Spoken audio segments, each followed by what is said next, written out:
ও নবী মুহাম্মদ, আমি তোমাকে সতর্ক করে বলে দিচ্ছি, ওয়ালান তারদা আনকাল ইয়াহুদু ওয়ালান নাসারা হাত্তা তাত্তাবি'a মিল্লাতাহুম।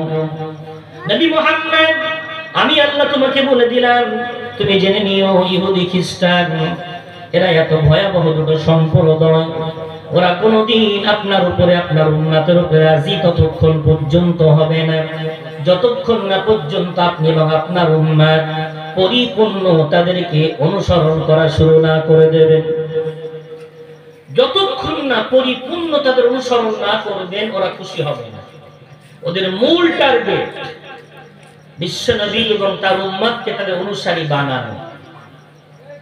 এখন আমার এই বিষয়টা হয়তো আপনারা খুব হালকাভাবে নিতে পারেন, এটাকে গম্ভীর বানানোর জন্য আমি আরো একটা আয়াত তুলতে চাইছি। আয়াতটা হলো সূরাতুল ফাতিহার আয়াত।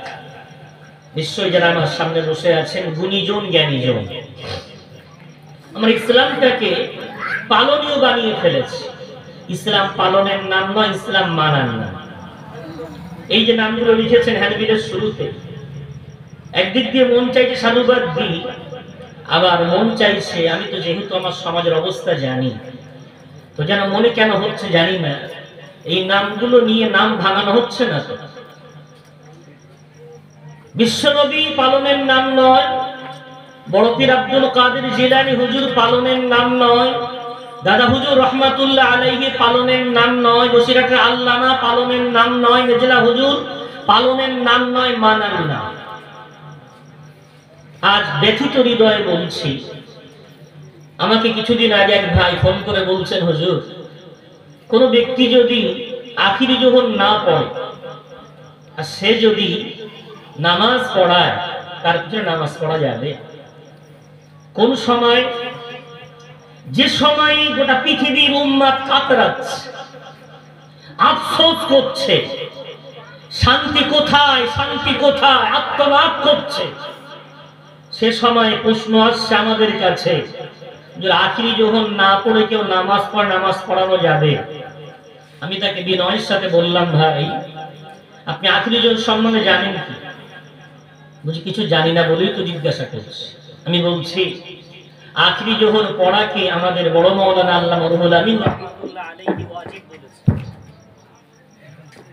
কি বলেছেন? আখিরি জোহর পড়াকে কি বলেছেন?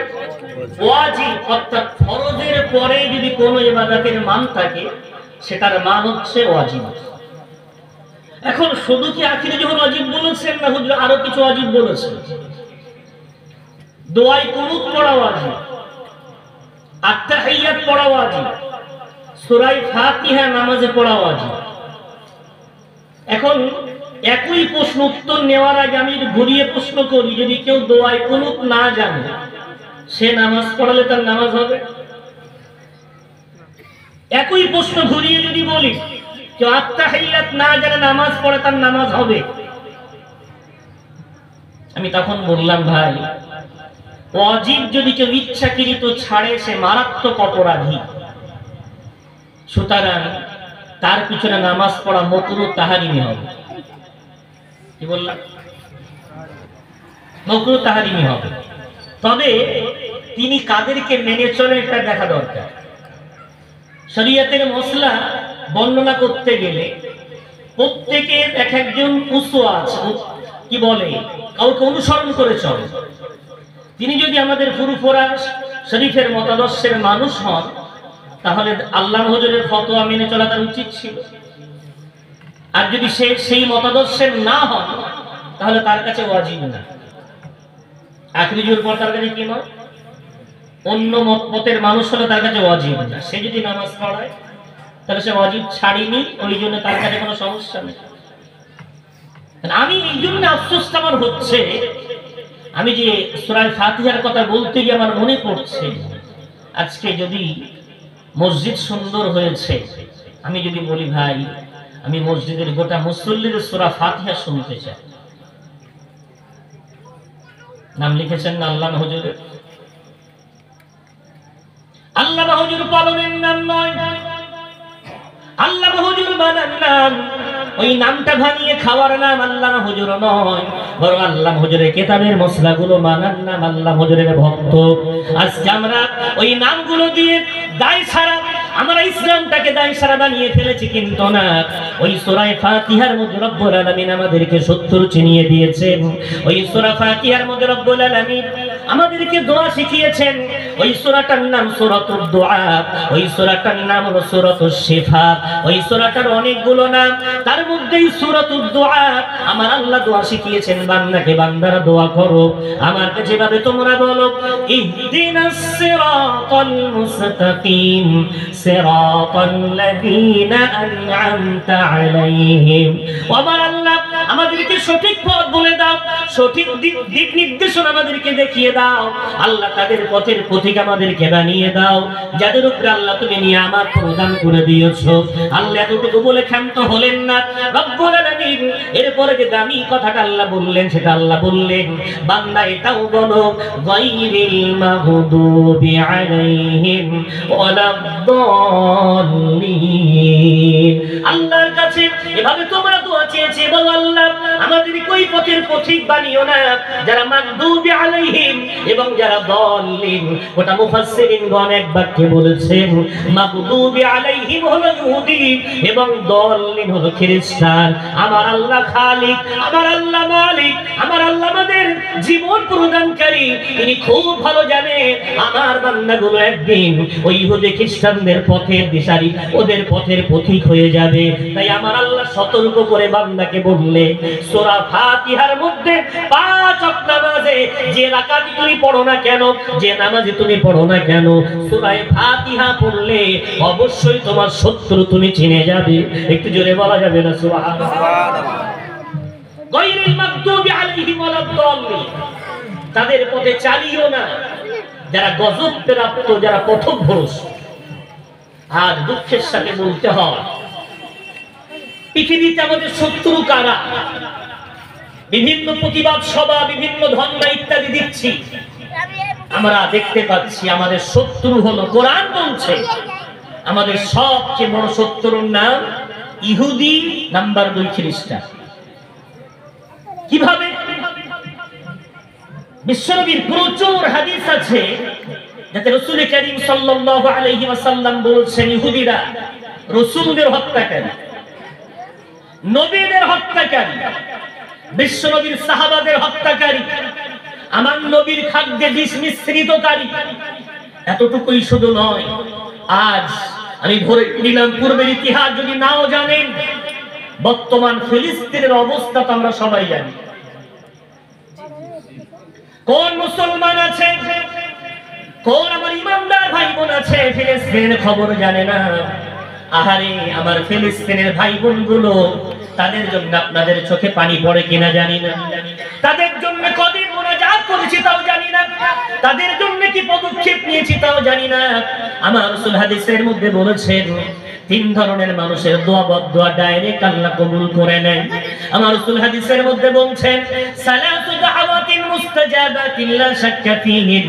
তার মধ্যে নম্বর 1 রাসূল বললেন দাওয়াতুল মুসাফির, নাম্বার 2 দাওয়াতুল মাজলুম, নাম্বার 3 দাওয়াতুল ওয়ালিদ আলা ওয়ালাদি।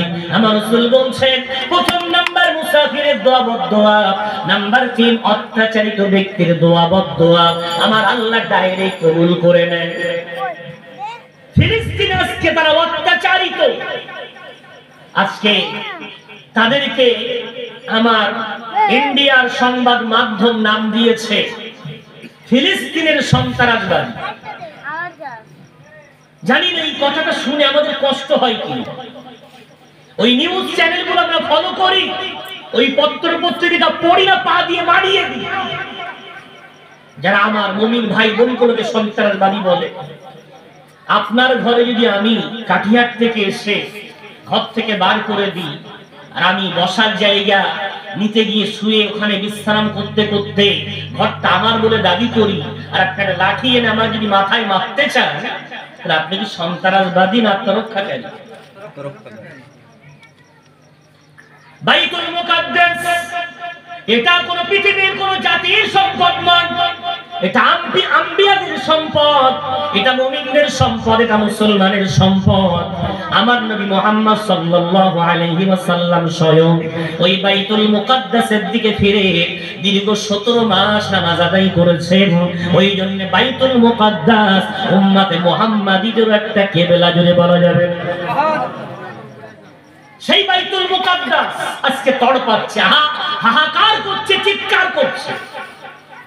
আজকে আমরা মনে করছি আমাদের বাবরি মসজিদ এমনি ছিনিয়ে নেওয়া হয়েছে, আমরা মনে করছি ওয়াকফের সম্পত্তিতে হায়নাদের দৃষ্টি এমনি পড়েছে, আমরা মনে করছি আমাদের চোখের সামনে প্রচুর মাসাজিদ গুড়িয়ে দেওয়ার নীল নকশা এমনি তৈরি হচ্ছে। এর পিছনে জো তোলা হয়েছে ওখান থেকে, ওটা থেকে ফিলিস্তিন। তাই রাজিয়ানা আজকে সেই কঠিন অবস্থার সম্মুখীন আমার ফিলিস্তিনি ভাই বোনগুলো, ওরা কারা? আপনি বলবেন অনেক দূরে, আমি বলবো আমাদের হৃদয়ের চেয়ে আরো কাছে। কোরআন খুলে দেখেন, পারা নম্বর 26 পৃষ্ঠা নাম্বার 15, সূরার নাম সূরা হুজুরাত। রব্বুল আলামিন তাদের সম্বন্ধে বললেন, ইন্নামাল মুমিনুনা ইখওয়াতুন। ও দুনিয়ার ইমানদার নরনারী, আমি রব্বুল আলামিন তোমাদের সকলকে একটা বাঁধনে বেঁধে দিলাম, সেটা হলো ঈমানি বাঁধন। যার কাছে ঈমান আছে, যে বান্দা লা ইলাহা ইল্লাল্লাহ মুহাম্মাদুর রাসূলুল্লাহ জবান থেকে স্বীকার করে অন্তর থেকে বিশ্বাস করে নিয়েছে, আমি আল্লাহ সকলকে ঈমানদার হিসাবে সকলকে ভাই বোন বানিয়ে দিলাম। একটু জোরে বলা যাবে না সুবহানাল্লাহ? বিশ্বনবী হাবিবুল্লাহ জনাবে মুহাম্মাদুর রাসূলুল্লাহ সাল্লাল্লাহু আলাইহি ওয়াসাল্লাম বুখারী শরীফের সহিহ হাদিসের মধ্যে আমার রাসূল বলছেন, মাসালুল মুমিনিনা কাল বুনিয়ান ইয়াশুদ্দু বা'দুহু বা'দা। ঈমানদার একে অপরের সঙ্গে এমন ভাবে তারা আবদ্ধ, একটা অট্টালিকা বানাতে গেলে, একটা গৃহ নির্মাণ করতে গেলে যেমন একটা ইটের সঙ্গে অন্য ইটের জোড় থাকে, ঠিক তেমন গোটা পৃথিবীর ঈমানদার একে অপরের সঙ্গে এমন বাঁধনে তারা আবদ্ধ। একটু জোরে বলা যাবে না সুবহানাল্লাহ? আজকে ফিলিস্তিনের ভাই বোন, তাদের দৃশ্য এত করুণ, আমি বলতে গিয়ে কোনোদিন চোখের পানি আটকাতে পারিনি। ছোট্ট একটা 4 থেকে 5 বছরের মেয়ে ইসরায়েল বোমা বর্ষণ করেছে, বোমার বারুদ ছোট্ট বোনটার হাতে গিয়ে লেগেছে, দরদর করে রক্ত বার হচ্ছে। ছোট্ট মেয়েটা ডাকছে আম্মা, ও জানে না ওর আম্মাটা দেওয়াল চাপা পড়ে কিছুক্ষণ আগে শাহাদাত বরণ করে দুনিয়া থেকে ছিল জীবনের মতো চলে গেছে। মেয়েটা ডাকছে আব্বা, ওর কাছে খবর নাই ওর আব্বা জান 2 মাস আগে ও ইসরায়েল হায়নাদের বোমায় দুনিয়া থেকে শহীদ হয়ে চলে গেছে। ওর বড় ভাইটা কোথায় ছিল? বোনের আত্মনাদ শুনে দৌড়ে চলে এসেছে, হাতটা নাই, ওই বোমের বর্ষণে ওর একটা হাত কেটে বাদ হয়ে গেছে। বোনটাকে বাম হাত দিয়ে বুকে জড়িয়ে নিয়ে দৌড়াচ্ছে, বোনটাকে বাঁচাতে হবে। ভাই বোনটাকে বড় ভালোবাসে, হসপিটালের দিকে দৌড়ে যায়, যেখানে হসপিটাল দাঁড়িয়ে থাকার কথা, হসপিটালের গেট নাই, বোর্ড নাই, গোটা হসপিটালটা ধরাশয়ী মাটির সাথে মিশে আছে। ভাই আফসোস করে চিৎকার করে ডাক দেয়, কি করে বোনটাকে বাঁচাবে? বাঁচানোর কোনো রাস্তা না খুঁজে পেয়ে দৌড়াচ্ছে। গাছ পেয়ে গেল, কিছু পাতা পেড়ে নিল, পাতাগুলো ঔষধের জায়গায় হাত দিয়ে বেটে নিজের বোনের গায়ে লাগায়। ব্যান্ডেজ খুঁজে পায় না, হ্যাঁ পড়ে থাকা লাশের গা থেকে কাপড় ছিঁড়ে নিয়ে নিজের বোনের হাতে ব্যান্ডেজ করছে। আর আল্লাহকে বলছে, আল্লাহ যত রক্ত নিতে হয় না, কিন্তু বিজয় মুসলমানদের তুমি দাও। কি বলছে? যত রক্ত নিতে হয় না, রক্ত দিতে রাজি আছে, তো বিজয় মুসলমানদের দাও। তার ওই কঠিন অবস্থার সম্মুখীন হয়ে তারা দুনিয়ার কারোর কাছে হাত পাচ্ছে না, পাচ্ছে কার কাছে? ওই কঠিন অবস্থাকে আপনি কি জানেন আমাদের মসজিদ সুন্দর হয়েছে, এটা হচ্ছে সমাজের রেওয়াজ, বলতে কোনো দ্বিধা নেই। কেন আমি আলহামদুলিল্লাহ কষ্ট হলে ওটা বলতে ভালোবাসি। আমাদেরকে কিন্তু আপনারা এই জন্য আনেননি যে আমি কণ্ঠ শুনিয়ে গল্প করে চলে যাব, আমাদেরকে আনা হয়েছে এই জন্যে ন্যূনতম আপনারা আমাদেরকে যে শ্রদ্ধা করেন এটাই চান। যে আমরা আপনাদেরকে অন্তত সঠিক কথাটা বলে যাই, তাই বলার জন্য বলছি। আমাদের সমাজের মসজিদ এখন সুন্দর না? খুব সুন্দর, মাশাআল্লাহ। এখন মসজিদের সেক্রেটারি হওয়ার পর 3 বছরের জন্য কমিটি নির্বাচন হয়। সেক্রেটারি হয়ে কি করে? ইমাম সাহেবগুলোকে গোলাম বানিয়ে রাখে। আপনাদের এখানে নেই অবশ্য, আমাদের দিকে আছে। ইমামগুলোকে গোলাম বানিয়ে রাখে। কি করে সেক্রেটারি সাহেব? কমিটি তাকে বলে, জানো তো নতুন কমিটি আমরা হয়েছি। বলে হ্যাঁ চারি শুনলাম নতুন কমিটি হয়েছে। শোনো, এবার থেকে জুমার দিনে দাঁড়াবে, আর প্রতি জুমায় তুমি দাঁড়িয়ে দাঁড়িয়ে বলবে মধ্যে টাইলস লাগাতে হবে, টাইলস কালেকশন হবে। 2022-এর কমিটি ইমাম সাহেবকে বাই পেশা টাইলস কালেকশন করার বাধ্য করে দিল। প্রতি জুমায় অর্ধেক বলে, মাঝে মাঝে গ্রামে বার হয়। 1 বছরের টাইলস লেগে গেছে। এরপর 2য় বছর ইমাম সাহেবকে আবার বলছে, ইমাম সাহেব দেখছেন মসজিদ কি সুন্দর দেখাচ্ছে, আপনাকে কখনো মানাচ্ছে বলেন তো? এবার স্লাইডিং জানালা লাগাতে হবে।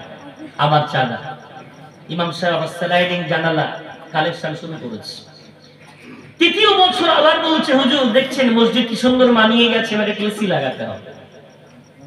2024 কমিটির মেয়াদ শেষ, নতুন করে কমিটি নির্বাচন হবে। গ্রামের শত শত মানুষ এসেছে মিটিং এ। সেক্রেটারি হবে কি? এক বাক্যে বলছে, ওই ভাইটাই সেক্রেটারি হবে। কোন ভাই? জি, যে ভাইয়ের হাত দ্বারাই মসজিদে এত উন্নতি হলো। মসজিদ ছিল একেবারে ছাতা ধরা, মসজিদ একেবারে ছিল আমাদের কাছে একেবারে খারাপ দেখতে, কিন্তু সেই মসজিদ এখন চাকচিক্য হয়েছে, অনেক সুন্দর হয়েছে। টাইলস লেগেছে, স্লাইডিং জানালা হয়েছে, ইমাম সুন্দর করে মানুষকে বুঝিয়ে বুঝিয়ে এসি লাগিয়ে ফেলেছে। আলহামদুলিল্লাহ। সবাই বলছে ওই ব্যক্তি সেক্রেটারি হবে। কেন? ওদের অনেক উন্নতি হয়েছে। কিন্তু 5 জন আমার গ্রামে আলহামদুলিল্লাহ আছে, ওদের একটু চোখটা অন্যদিকে ঘোরে। ওরা বলছে না না না, ওই ব্যক্তি সেক্রেটারি হওয়ার যোগ্য না। তবে সংখ্যাটা মাত্র 5 জন। কি ব্যাপার, তোমরা মানে উল্টো কথা বলো কেন? ওরা বলছে ভাই আমরা তো এটা জানি মসজিদ মানে সেজদা দেওয়ার জায়গা। মসজিদ কোন টাইলসের নাম নয়, মসজিদ কোন পাথরের নাম নয়, মসজিদ কোন স্লাইডিং জানালার নাম নয়, মসজিদ কোন এসির নাম নয়। আমরা আমাদের চোখের সামনে দেখেছি উনি যখন সেক্রেটারি হয়েছিলেন 2022-এ আমাদের মসজিদে 5 ওয়াক্ত নামাজের জামাতে কম বেশি 40 জন মানুষ জামাতে নামাজ আদায় করতেন। কিন্তু দুর্ভাগ্যবশত, এটাই সত্য কথা, 2022-এ 5 জন ব্যক্তি দুনিয়া থেকে চলে গেছেন। ওরা 10টা ছেলে রেখে গেছেন, কিন্তু দুর্ভাগ্য এমন কোন সন্তান রেখে দিতে পারেনি যে আব্বার জায়গাটা পূরণ করবে। আব্বা চলে গেছে, আব্বার মুসাল্লা ওইভাবেই শূন্যতা বিরাজ করছে। ওখানে কোনো মুসল্লি ওর বাড়ি থেকে আর আসেনি। 40 মুসল্লি গুলো 1 বছরে 5 জন ইন্তেকাল করে দাঁড়িয়েছে 35। এবার 2023 আরো 5 জন মারা গেছে। ওরাও 7টা সন্তান রেখে গেছে, কিন্তু বাপের জায়গা পূরণকারী কোনো সন্তান ওরা রেখে যেতে পারেনি। ওই সংখ্যাটা 35 থেকে হয়ে গেছে 30। 2024 আরো 5 জন মারা গেছে। ওরা 5টা সন্তান রেখে গেছে, কিন্তু নামাজের জায়গায় দাঁড় করানো কোনো সন্তান রেখে যেতে পারেনি। এখন মুসল্লির সংখ্যা জমাতে 25। 3 বছরে কোন জায়গায় এসছে মুসল্লি? 40 থেকে 25। 95 জন ব্যক্তি বলছে সেক্রেটারি সফল কাজ। আমি ওই 5 জনের পক্ষে। আমি বলছি সেক্রেটারি সফল কাম না।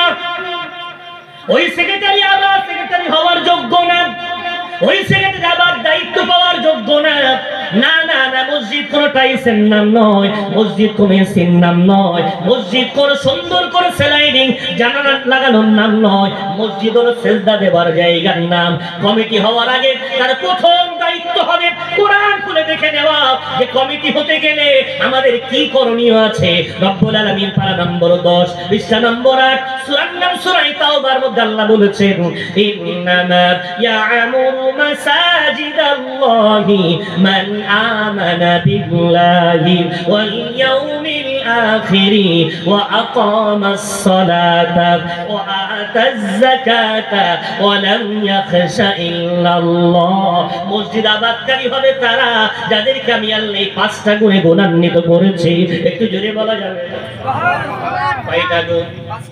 প্রথম নাম্বার গুণ আল্লাহ পাক রব্বুল আলামিন বলছেন মান আমানা বিল্লাহ, কমিটি হতে গেলে সে যেন খোদা বিশ্বাসী হয়, দুনিয়ার কারোর উপরে বিশ্বাস নয়, প্রথম বিশ্বাস যেন আল্লাহর উপরে থাকে। যদি বলা যাবে না। নাম্বার 2 আল্লাহ বলছেন সে যেন নামাজ পড়ে না, বরং নামাজ প্রতিষ্ঠিত করে। নামাজ প্রতিষ্ঠিত করার ফিকির হবে। এতদিন আমি সাধারণ মুসল্লি ছিলাম, আজ থেকে সেক্রেটারি, মানে আমার দায়িত্ব বেড়েছে, কি করে মসজিদে মুসল্লি বাড়ানো যাবে, এই ফিকির তার মনের মধ্যে থাকবে। আল্লাহ বলছে এটা 2 নম্বর দায়িত্ব। 3 নম্বর দায়িত্ব হলো সে যেন যাকাত প্রদান করে। 4 নম্বর দায়িত্ব হলো সে যেন আল্লাহ ছাড়া কাউকে ভয় না করে। আল্লাহ পাক রব্বুল আলামিন ভাবে তাকে সিফাত বর্ণনা করছেন। আল্লাহ পাক রব্বুল আলামিন বলছেন এই 5টা গুণে গুণান্বিত বান্দা যারা, মান আমানা বিল্লাহি, নাম্বার 2 ওয়াল ইয়াউমিল আখির, আখিরাতকে যারা বিশ্বাস করে, এই 5টা গুণে গুণান্বিত বান্দারাই এরাই মসজিদ কমিটি হওয়ার সবচেয়ে যোগ্য অধিকারী। একটু জোরে বলবেন সুবহানাল্লাহ। আসেন না টাইস লাগু, আমি এটা এইভাবে করি। আমি কমিটি নির্বাচন হয়ে আগে ওই চাকচিক্যতার আগে আমি সেজদা বৃদ্ধিকারীদের নিয়ে ভাবি। আমি ইমাম সাহেবকে বলবো, ইমাম সাহেব জানেন তো আমরা কমিটি নির্বাচন হয়েছি, একটা মাসে 4টে সপ্তাহ হয়। আপনি প্রথম সপ্তাহে মুসল্লি কালেকশন করবেন, দ্বিতীয় সপ্তাহে চাঁদা কালেকশন করবেন, আবার 1 সপ্তাহ মুসল্লি কালেকশন করবেন, আবার 1 সপ্তাহ চাঁদা কালেকশন করবেন। ও মসজিদ কমিটির ভাইয়েরা, ওই এলাকার আমার মুসলমান বাবাজিরা, যদি এমন কমিটি নির্বাচন হওয়ার পর ইমাম সাহেব মুসল্লি কালেকশন করে 2022-এ 40 থেকে গোটা বছর যদি 5 জন মুসল্লি বৃদ্ধি পায়, তাহলে 40-এর কোটা দাঁড়িয়ে গেছে 45-এ।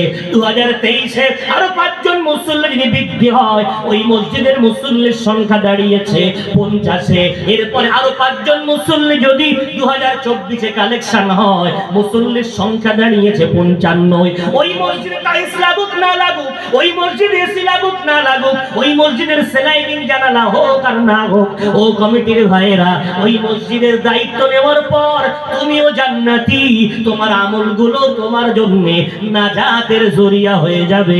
একটু জোরে বলেন সুবহানাল্লাহ। কেন বলছি? আমাদের মসজিদ 2 তালা, বাবরি মসজিদ চলে গেছে, তাই নিয়ে বিরাট প্রতিবাদ। একটা মানুষ 3 বেলা খায়, তাকে যদি 3 বেলার জায়গায় 1 বেলা দেন, তার চোখে কম দেখার অবস্থা তৈরি হবে না? হবে না? ভিড়মি লাগবে না? লাগবে না? একটু পা ডগমগ করবে না? করবে না? একদম খুব সুন্দর বুঝতে পারছেন। ওই মসজিদগুলো কিন্তু জুমার নামাজ পড়ার জন্য তৈরি হয়নি, মসজিদ তৈরি হয়েছে গোটা সপ্তাহে 35 ওয়াক্ত নামাজ পড়ার জন্য। কত ওয়াক্ত? কত ওয়াক্ত? 35 ওয়াক্ত। মুখে হাত দিয়ে বলেন তো, এটাও আল্লাহর ঘর। হয়তো আপনারা কথা শুনতে পান না, কিন্তু অনেক কথা বলতে পারে। ওর জবান আছে, ও আল্লাহর সাথে কথা বলতে পারে। ওর আদব রক্ষা করলে তার জন্য দোয়া দেয়, ওর সাথে বিয়াদবি করলে বদদোয়ায় পড়ে যেতে হয়। ও ভাই বাবজি, শুধু মহেশ পুকুরের জামে মসজিদ নয়, আমার বসিরহাটে, আমার কাঠিয়াট, আমার বাদুড়িয়াতে, গোটা এলাকার যত মুসলিম মসজিদ গুলো আছে, একটু তাকিয়ে দেখবেন, ওই মসজিদ গুলো গোটা সপ্তাহে মাত্র 1 দিন পেট ভরে খোরাক পায়, তাও মাত্র 2 রাকাতের জন্য। এখানে নেই মনে হচ্ছে? যদি থাকে তো হ্যান্ডবিলের নাম কাটতে হবে। আল্লাহ হুজুরের নাম লিখেছেন, আর 2 রাকাত পড়ে চলে যাবে, নাম কাটা লাগবে। আর যদি নাম রাখবো, তাহলে পুরো নামাজ পড়া লাগবে। কথা বোঝাতে পেরেছি? নাম যদি রাখতে হয়, পুরো নামাজ পড়া লাগবে। আর যদি বলেন নামাজ পড়ি না, তাহলে আল্লাহ হুজুরকে মানেন। আল্লাহ হুজুর পালনের নাম নয়, আল্লাহ হুজুর মানার নাম। অন্য কে কি করলো আমার দেখার দরকার নেই। সেলসেলার মসজিদ, তো সেলসেলার মসজিদ মানে সাইনবোর্ড টানিয়ে দিয়ে নারাই তাকবীর আল্লাহু আকবার, কিয়ামতে এমন চড়ান চড়াবে, সব কটাকে আল্লাহ হুজুর নিজের পা দিয়ে চটকাবে, ওই জিন্দাবাদ, আর ভিতরে নেফাক। কি অবস্থা মসজিদগুলো! 2 রাকাত পড়তে না পড়তেই 100 মুসল্লি যদি হয়, 80টা চলে যাচ্ছে, 20 জন মাত্র আখিরে জোহর আদায় করছে। আখিরি জোহরের পরে 4 রাকাত সুন্নাত সেটাও ছাড়ছে, তারপরে 2 রাকাত সুন্নাত সেটাও ছাড়ছে। কি হয়ে গেছে জাতি? জিন্দাবাদ দিয়ে পার পেয়ে যাবে। ভাই বাবজি আমার, আজকে আমার মসজিদগুলো সুন্দর বানানোর পর আমার মসজিদগুলো ভরে না, কিন্তু ফিলিস্তিনের দিকে তাকিয়ে দেখেন, দিন শেষে ওদের কোনো মসজিদ নাই, ওদের কোনো মাথা গোজার জায়গা নাই। ওরা দৈনন্দিন 5 বার না, ওরা দৈনন্দিন 10 বার করে নামাজ আদায় করে। একটু জোরে বলা যাবে? আপনি বলবেন হুজুর আমি তো বুঝতে পারলাম না, নামাজ তো সর্ব জায়গায় 5 ওয়াক্ত, ফিলিস্তিনিকে 10 ওয়াক্ত নামাজ। আমি বলছি না ভাই 5 ওয়াক্ত নামাজ, তবে ওরা 10 ওয়াক্ত কেন পড়ে একটু শুনে নেন না। ওরা ফজরের নামাজ পড়ার পরে ওদের এমন সুন্দর মসজিদ নাই, ওদের মসজিদের ছাদগুলো কবে চূর্ণ বিচূর্ণ করে দেওয়া হয়েছে, ওদের দেওয়ালগুলো কবে পড়ে গেছে। ওরা খোলা ময়দানে আসসালাতু খায়রুম মিনান নাওম বলে ডাক দেয়, তখন দেখে অনেক মানুষ ওরা ওই খোলা ময়দানে তাহাজ্জুদে লিপ্ত হয়ে আছে। ওই অবস্থায় একত্রিত হয়ে অন্ধকারে দাঁড়িয়ে ফজরের নামাজ আদায় করে নেয়। নামাজ আদায় করার পর যখন একটু সকাল সকাল অবস্থা হয়, চতুর্দিকে তাকিয়ে দেখে, আমরা দেখি আমাদের এলাকায় অনেক জায়গায় গরু ছাগল ঘুরে বেড়ায়, কিন্তু ফিলিস্তিনের জমিনে সকালবেলা গরু ছাগল না, সকালবেলা আমার একদল মুমিন ভাই বোনের লাশ পড়ে থাকে।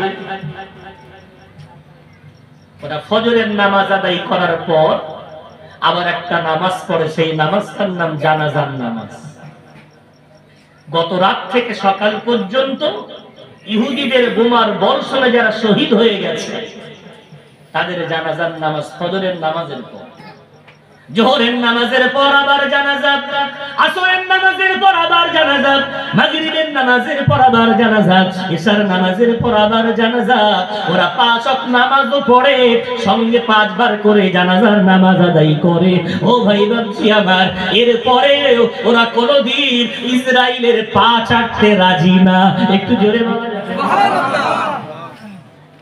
আর আমরা কলকাতায় প্রতিবাদ সভা করেছি, স্যালুট, ধন্যবাদ, গেছেন, যাওয়া দরকার, আমার বলতে কোনো দ্বিধা নেই। আজকে মঞ্চে কি সুন্দর হুজুর মুসাফা করছে দেখছেন, বিরাট গলায় গলায় মিলে নিচ্ছে দেখছেন। এই মিলটা যদি 10 বছর আগে হতো, এই মুসাফাটা যদি 10 বছর আগে করতে, এই মোহাম্মদ যদি 10 বছর আগে দেখাতে, এই বাবরি মসজিদ শহীদ হতো না, ওই বাবরি মসজিদ মুসলমানদের হাতছাড়া হয়ে যেত না, ওয়াকফের সম্পত্তির দিকে ওই হায়নাদের দৃষ্টি তোলার ক্ষমতা হতো না। আমরা যদি ইমানদার হয়ে যদি একজোট হয়ে যেতাম, কে ডাকলো অন্য কেউ ডাক দিক না কেন, আমার দেখার দরকার নাই কোন পন্থী, ও লা ইলাহা ইল্লাল্লাহ বলে কিনা, ও তৌহিদি জনতা কিনা, ও যদি লা ইলাহা ইল্লাল্লাহর ডাক দেয় আমি যদি দৌড়ে যেতাম, আমি ডাকলে ও যদি দৌড়ে আসতো, ওই বাতিলগুলো টিপ টিপ টিপ টিপ করতো। এরা যে মুসলমান আল্লাহু আকবার ডাকে, এরা সব এক হয়ে যায়। একটু জোরে বলা যাবে? খেলায় না পড়লে বিড়াল এখন গাছে উঠছ না, এটা 10 বছর আগে ওঠার দরকার ছিল। এখন এই অবস্থাতে অত ধন্য, অত প্রতিবাদ সব হোক, আমি বলছি না টাইস নালারূপ লাগুক, তবে কাজ অন্য জায়গা থেকে শুরু করতে হবে। সে কাজটা কি? প্রথম আন্দোলন আবার নতুন করে শুরু হোক, হারের পরে আবার জয় আসে। ইন্নামা আল উসরি ইউসরা, কষ্টের পরে সুখ আছে, দুঃখের পরে শান্তি আছে, হারের পরে জিত আছে। হেরে আছি তো, জিত শুরু করতে হবে উসওয়ায়ে রাসূল থেকে। আমার নবী মক্কা ভূমিতে ছিলেন হারের পালা, মদিনা নববীতে এলেন মসজিদে কুবা, তারপরে বিশ্বনবী দ্বিতীয় মসজিদ হাতে গড়া মসজিদে নববী, সংগ্রাম শুরু হলো মসজিদ থেকে। আসেন না আমরা আবার হার মেনে নিই, নতুন করে সংগ্রাম শুরু করি মসজিদ থেকে। আজকে খুব ভালো লাগছে এই জন্যে মসজিদের ছায়াতলে আমার মতো গুনাহগার আসতে পেরেছে। আসেন না আবার স্লোগান শুরু করি, মসজিদ ভরো আন্দোলন। মসজিদ যদি আমরা ভরে তুলতে পারি, মসজিদের মালিক তার দায়িত্ব আবার আমাদের পালন করে দেখিয়ে দেবেন। জোরে বলা যাবে? হয়তো আমার কথাটা আপনাদের তিতো লাগছে, কিন্তু বলে মসজিদ শূন্য রেখে আমাদের কোনো বাহুবল নেই, আমাদের কোনো জনবল নেই, আমাদের কোনো দুনিয়ার শক্তি নেই, আমাদের একটাই শক্তি, সেটা হলো লা ইলাহা ইল্লাল্লাহর শক্তি। জোরে বলবেন ভাই বাবজি আমার। আমি কোন অযৌক্তিক কথা বলে আপনাদের কষ্ট দিতে চাইবো না, বিভ্রান্ত করতে চাইবো না। ইতিহাস খুলে দেখেন, বাইতুল্লাহ আল্লাহ পাক রব্বুল আলামিনের ঘর, পারা নম্বর 4 পৃষ্ঠা নম্বর 1, সূরার নাম সূরা আলে ইমরান। আল্লাহ পাক রব্বুল আলামিন বলেন, ইন্না আউওয়ালা বাইতিন উদিআ লিন-নাসি লাল্লাযী বিবাক্কাতা মুবারাকান ওয়া হুদাল লিল আলামিন। পৃথিবীর মধ্যে সর্বশ্রেষ্ঠ ঘর, সর্বপ্রথম ঘর দুনিয়ার বুকে আল্লাহ যেটা নির্মাণ করলেন সেটা ছিল মক্কাতুল মুকাররমা, আমার আল্লাহর ঘর বাইতুল্লাহ। ওই বাইতুল্লাহ ছিনিয়ে নেওয়ার চিন্তা কিন্তু আজ থেকে না, ওই আবরাহা বাদশাও কিন্তু ইহুদি ছিল। আজকে বাইতুল মুকাদ্দাস যারা কাটছে এরাও ইহুদি, ওয়াকফের সম্পত্তি যারা কাটছে এরা বাইরের দিকে অন্য ধর্ম মানলেও এরা যে ইসরায়েলের সফর করে আর ঘুরে এসে একটা করে কুলু চালে। আপনি মনে করেন এদের মতে হচ্ছে সব, উপরে একজন গুড় লাগানো ব্যক্তি আছে, দেখেন না সফর করে, নেতানিয়াহুর সঙ্গে হাত মেলায় আর এসে বলেন আরসি হবে, এমপিআর হবে, এই হবে, সেই হবে, সব বুদ্ধি কার কথা বুঝতে পেরেছেন? সব ওখান থেকে চাল চলছে। এটা আজ থেকে নয়, আমার আল্লাহর ঘর বাইতুল্লাহ ধ্বংস করতে আবরাহা এসেছিল। আব্দুল মুত্তালিব বাইতুল্লাহর মুতাওয়াল্লি, ইতিহাস আপনাদের জানা। আবরাহা সে যুগের সুপার পাওয়ার হস্তি বাহিনী নিয়ে আল্লাহর ঘর বাইতুল্লাহ ধ্বংস করার জন্য আবরাহা এগিয়ে এসেছিল।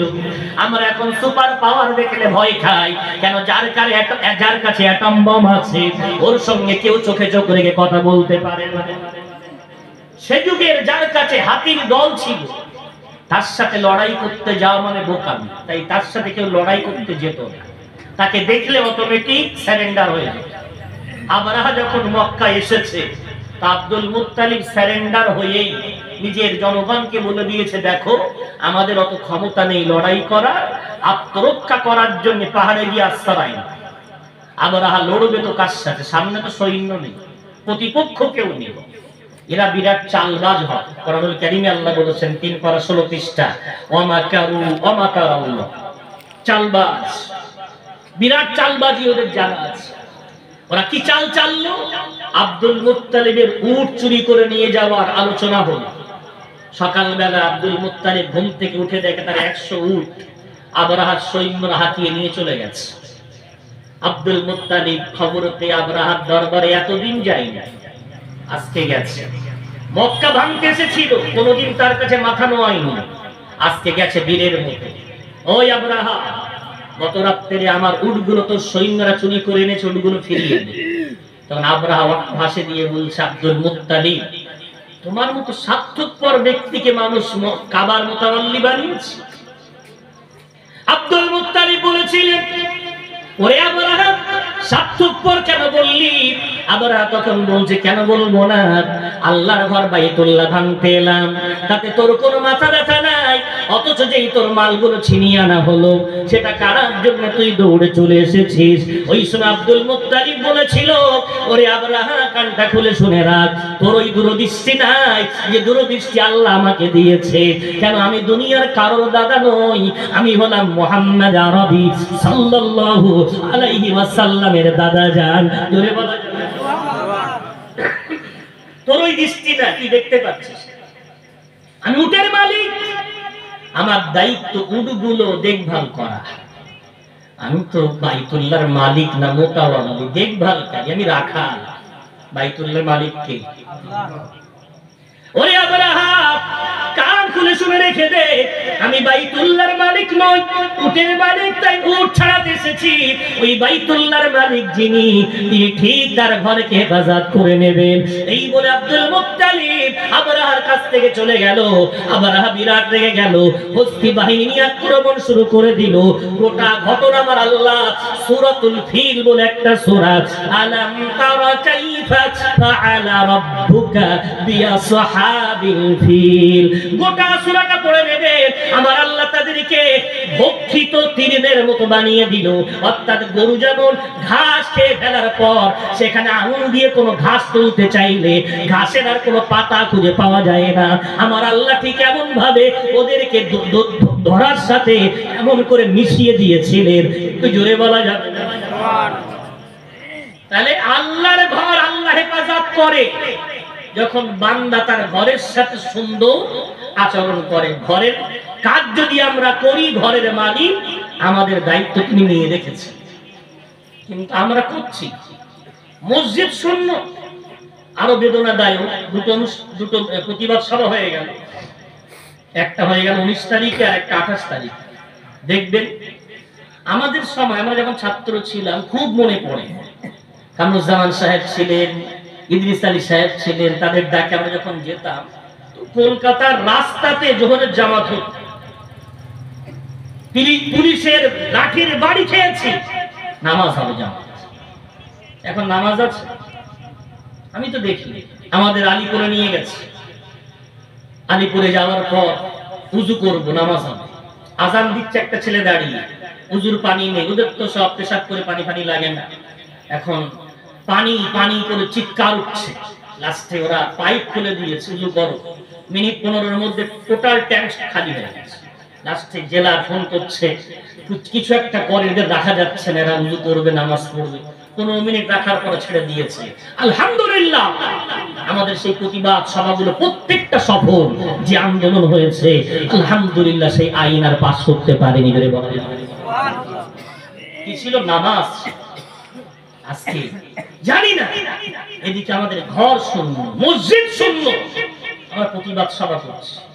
হ্যাঁ, করার দরকার নেই বলিনি, কিন্তু আমার যেন ভুল ব্যাখ্যা করবেন না। টাইলসের দরকার আছে, এসির দরকার আছে, স্লাইডিং জানালার দরকার আছে, তবে তার আগে মসজিদ ভরো, মসজিদের মুসল্লির আশু প্রয়োজন। প্রতিবাদ সবার দরকার আছে, তবে আল্লাহকে যদি আমরা রাজি করে নিতে পারি, আমরা অল্প হলেও কামিন ফিআতিন কালিলাতিন গালাবাত ফিআতান কাসীরাতান বিইজনিল্লাহ, কতই না অল্প সংখ্যক দল, দেখুনি কত বড় বৃহৎ সংখ্যার উপরে বিজয়ী হয়ে গেছে। আমি আল্লাহ তাদের বিজয়ী করে দিয়েছি। যদি বলা যায় বদর ইতিহাস, ওহদের ইতিহাস, খন্দকের ইতিহাস, খায়বার ইতিহাস, গাজওয়ায়ে মাউতার ইতিহাস পড়ে, আলহামদুলিল্লাহ আমরা অল্প ছিলাম, জয়ী হয়েছি। আজকে বৃহৎ, সবচেয়ে বড় যেটা আমাদের দুর্ভাগ্য, সেটা হলো আমরা সেই ইহুদিদের প্রতিবাদ বাদ দিয়েছি। ইহুদি খ্রিস্টানদের আমরা অনুসারী হয়ে গেছি। আমাদের চরম শত্রু যারা, আমরা তাদেরকে পকেটে গুঁজে রেখে আল্লাহর কাছে মোনাজাতে লিপ্ত হয়ে গেছি। একটু বলেন তো দেখি, কেউ যদি ফতোয়া জানতে চায়, হুজুর পকেটে মদ রেখে নামাজ পড়লে নামাজ হবে কিনা? প্রশ্ন বুঝতে পেরেছেন? পকেটে মদ রেখে নামাজ পড়লে নামাজ হবে? মদ হারাম। ঠিক তেমন ইহুদিদের ভালোবাসা অন্তরে রাখা, এটাও হারাম। পকেটে রাখা বেশি বড় বেয়াদবি, অন্তরে রাখা। আমরা কি করি? ফিলিস্তিনের ঘটনাগুলো দেখার পরে হাত তুলে দিলাম, এর জন্য ইসলাম দেশগুলো দায়ী, মুসলমান বিশ্বগুলো দায়ী। ওরা যদি তেল বন্ধ করে দেয়, এটা বন্ধ করে দেয়, ওটা বন্ধ করে দেয়, সব ঠিক হয়ে যেত, কেন ওরা করে না? আমি বারবার বলি, অন্যের দিকে আঙুল একটা তুললে 3টা আঙুল নিজের দিকে থাকে। ও ভাই বাবজি আমার, আজকে আরব বিশ্বকে দায়ী করার আগে আমাদের গ্রামের আমরা দায়ী নাকি একবার চিন্তা করে দেখেছি? ফিলিস্তিনের উপরে অত্যাচার করছে কারা? নাম বলেন? ইহুদি জাতি।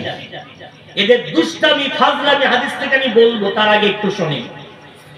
যদি আমার আপনার ভাই বোনকে, মা বাপকে কেউ হত্যা করে আর মহিষপুকুর বাজারে সে একটা দোকান খোলে, আমি কোনোদিন তার দোকানে কোনো মাল আনতে যাব? শুধু যাব না নয়, বরং আমি আমার পরিবারের সকল সদস্যদেরকে বোঝাবো, খবরদার যেন ওর দোকানে তুই কিছু কিনতে যাস না। যেন আমার আব্বাকে হত্যা করেছে, আমার ভাইকে মার্ডার করেছে, করবো না? করবো না? ভাই বাচ্চি আমার, আজকে বলতে কোনো দ্বিধা নেই। আমার ঘরের আগামী প্রজন্ম যাদেরকে আমরা বিরাট উজ্জ্বল ভবিষ্যৎ বানানোর নিয়তে মাহফিলগুলো দিচ্ছি, আজকে তাদের কাছে বিনয়ের সাথে অনুরোধ, আমার যুবক ভাইয়েরা, আমার আওয়াজ যার কানে যাচ্ছে, যারা বসে আছো, আমি তোমাদের একটা সাথী হয়ে, বন্ধু হয়ে, একটু ভিক্ষা চেয়ে তোমাদের কাছে অনুরোধ করে বলতে চাই, একটু বলো তো, তোমাদের হাতে অ্যান্ড্রয়েড মোবাইল আছে, ওই অ্যান্ড্রয়েড মোবাইল গুলোতে তোমরা করো কি? কি করো? আপনারাও জিজ্ঞাসা করেন কি করে? তো বলবে হুজুর ফোন করি। কি বলবে?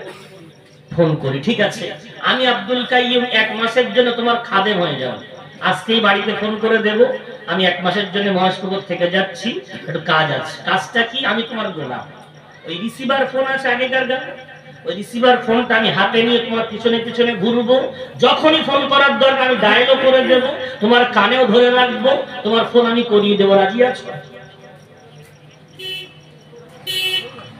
যুবকটা বলবে না হুজুর আরো কিছু কাজ আছে। আচ্ছা আর কি কাজ?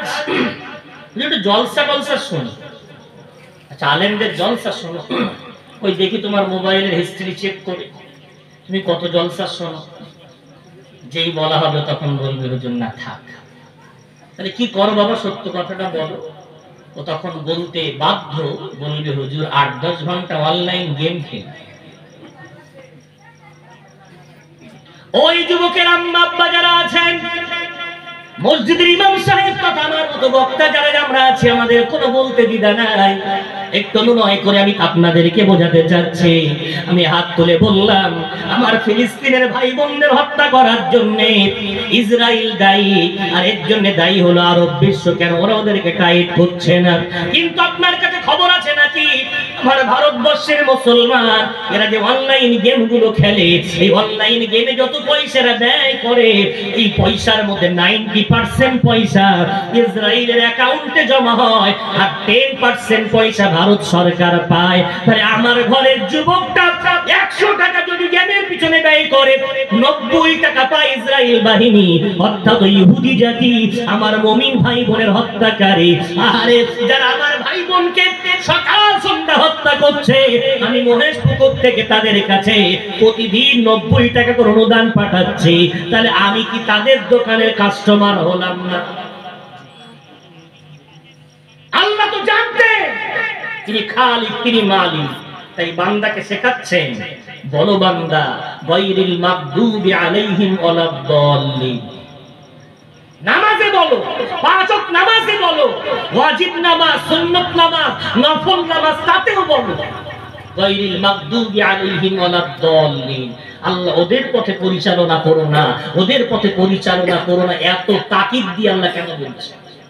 আল্লাহ তো জানতেন আগামী প্রজন্ম ওরা হয়তো নাকে কাঁদবে, হয়তো একটু মিথ্যা বাহানা দেখাবে, কিন্তু প্রকৃত পক্ষরা পায়ে পায়ে ইহুদিদের পূজারী হয়ে যাবে।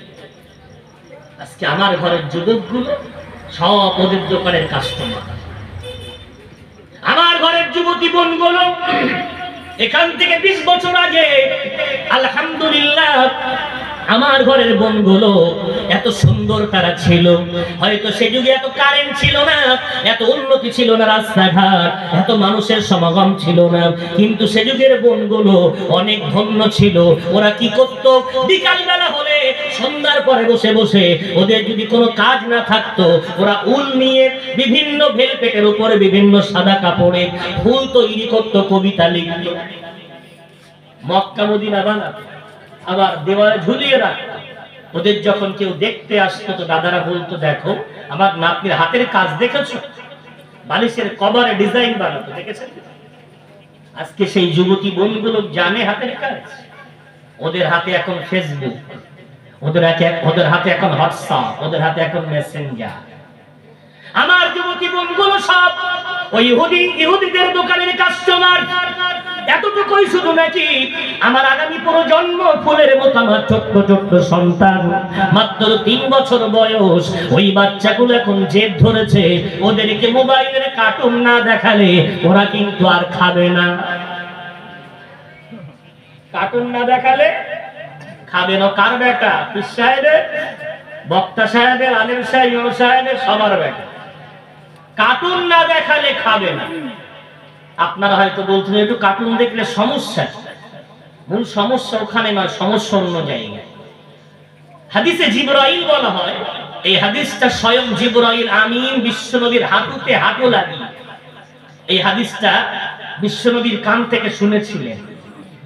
প্রশ্নকারী জিবরাইল, উত্তর প্রদানকারী আমার রাসূল, তাই বলা হয় হাদিসে জিবরাইল। ওই হাদিসের একটা অংশ বিশ্বনবীকে বলছেন, ইয়া রাসূলুল্লাহ, কিয়ামতের কিছু নিদর্শন বলেন তো। বিশ্বনবী বললেন,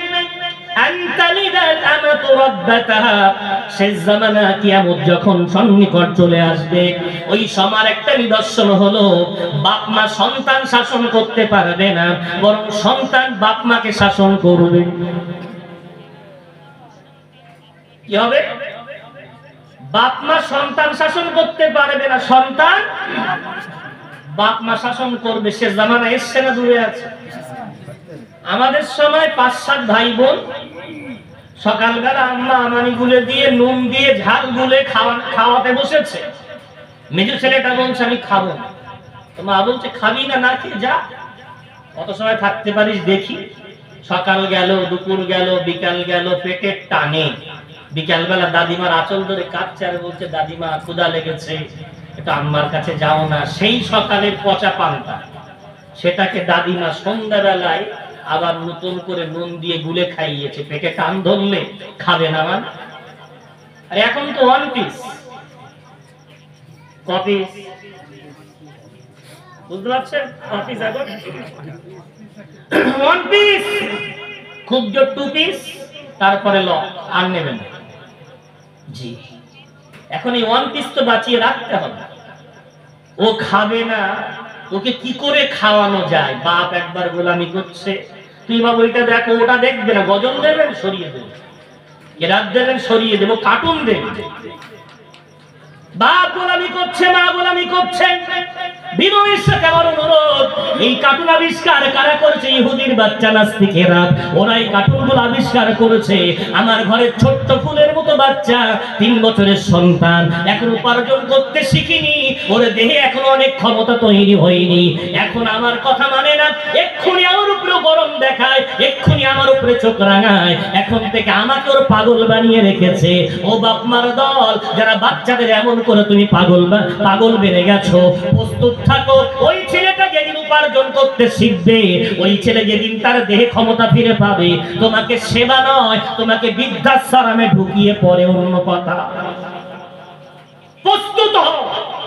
ছেলের গোলামি করেছো, আগামী দিনে বৃদ্ধাশ্রমে যাওয়ার জন্য কি করবে? আমার যুবকরা তাদের দোকানের কাস্টমার, আমার ঘরের যুবতীগুলো তাদের দোকানের কাস্টমার, আমার ঘরের ফুলের মতো বাচ্চাগুলো তাদের দোকানের কাস্টমার। এটাকে সহজ ভাবছেন? এখন যদি সহজ ভাবে, তাহলে আমি একটা আয়াত বলি। পারা নম্বর 4, পৃষ্ঠা নাম্বার 3, সূরার নাম সূরা আলে ইমরান। রব্বুল আলামিন বলছেন, কুনতুম খায়রা উম্মাতিন উখরিজাত লিন-নাসি তা'মুরুনা বিল মা'রুফি ওয়া তানহাউনা 'আনিল মুনকারি ওয়া তু'মিনুনা বিল্লাহ। রব্বুল আলামিন বড় ভালোবেসে উম্মতে মুহাম্মাদীকে এত ভালোবাসেন, আল্লাহ পাক রব্বুল আলামিন এত নবী পাঠালেন, এত উম্মত পাঠালেন, কাউকে সার্টিফিকেট দিলেন না। আমার আল্লাহ উম্মতে মুহাম্মাদীকে বললেন, কুনতুম খায়রা উম্মাত, তোমরা হলে কল্যাণকর উম্মত, তোমরা হলে শ্রেষ্ঠ উম্মত, তোমরা পৃথিবীর মধ্যে সবচেয়ে ভালো উম্মত। একটু জোরে বলা যাবে? কে বলছে? আল্লাহ বলছে। কেন ভালো উম্মত তোমরা? তোমাদের মধ্যে 3টে গুণ আছে। কয়টা গুণ? 3টে। নাম্বার 1, তা'মুরুনা বিল মা'রুফ, তোমরা ভালো কাজের আদেশ করো। নাম্বার 2, তানহাউনা আনিল মুনকার, তোমরা অন্যায় থেকে বাধা দাও। নাম্বার 3, তুমিনুনা বিল্লাহ, এবং তোমরা সবাই আল্লাহকে বিশ্বাস করো। ওই জন্য তোমরা হলে শ্রেষ্ঠ উম্মত। একটু জোরে বলবেন না সুবহানাল্লাহ। এখন এই 3টে গুণ থাকলে শ্রেষ্ঠ। উদাহরণস্বরূপ ধরে নেন, টোটো গাড়ি তো আছে গ্রামে, নেই? কটা চাকা? 3টে চাকা। 3টে চাকায় যদি ঠিকঠাক হাওয়া থাকে, ও যদি চলে তো বলি চলমান, তাই না? আর 2টো চাকা যদি বাস্ট হয়ে যায়, দাঁড়িয়ে থাকে, কি বলি ওকে? অচল। কি বলি অচল। কেন? ওর একটা চাকায় হাওয়া থাকলে দুটো চাকা যদি বাস্ত হয় চলার ক্ষমতা নেই। ঠিক তদ্রূপ আমার কেন মনে হচ্ছে জানি না, আমার সমাজের এই যে শ্রেষ্ঠ উম্মতের লাকাব আল্লাহ আমাদের আপনাদের মাথায় দিলেন, একবার ভেবে দেখেছেন? দাদা হুজুর পীর কেবলা রহমাতুল্লাহ আলাইহি তিনি যদি এই তিনটে গুণে গুণান্বিত না হতেন, আমাদের মুখের দাড়ি মাথায় টুপি আমরা পেতাম?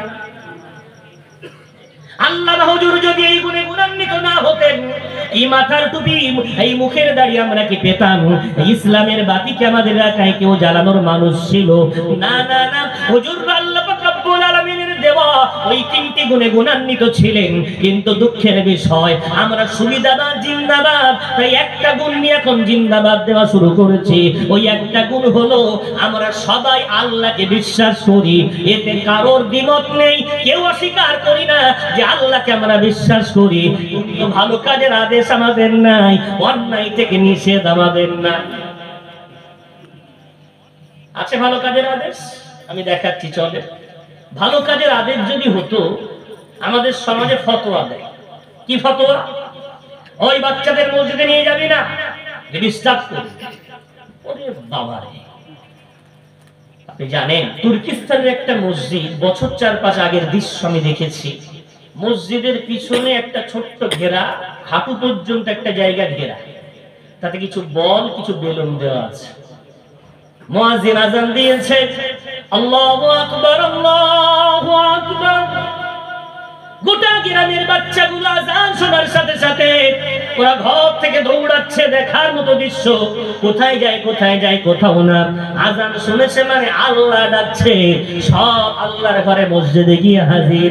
ওই যে সুন্দর করে ঘেরা জায়গাটা, ওরা জানে ওই জায়গাটা বাচ্চাদের জায়গা। ওরা এখানে বল নিয়ে বেলুন নিয়ে খেলছে। ইমাম সাহেব নামাজ শুরু করেছে, আল্লাহু আকবার। কিছু বাচ্চা ছোট্ট মানুষ দৌড়ে চলে গেল, নামাজে শরীক হয়ে গেল, আল্লাহু আকবার। এখন কিছু বাচ্চা খেলছে। তারপর ইমাম সাহেব যেই রুকুতে গেল, আল্লাহু আকবার, আর কিছু বাচ্চা দৌড়ে চলে গেল রুকুতে। এরপর এখনো কিছু বাচ্চা খেলছে। এরপর ইমাম সাহেব যেই চলে গেল সাজদাতে, আল্লাহু আকবার, ওই বাচ্চাগুলো দৌড়ে গিয়ে সাজদায় চলে গেল।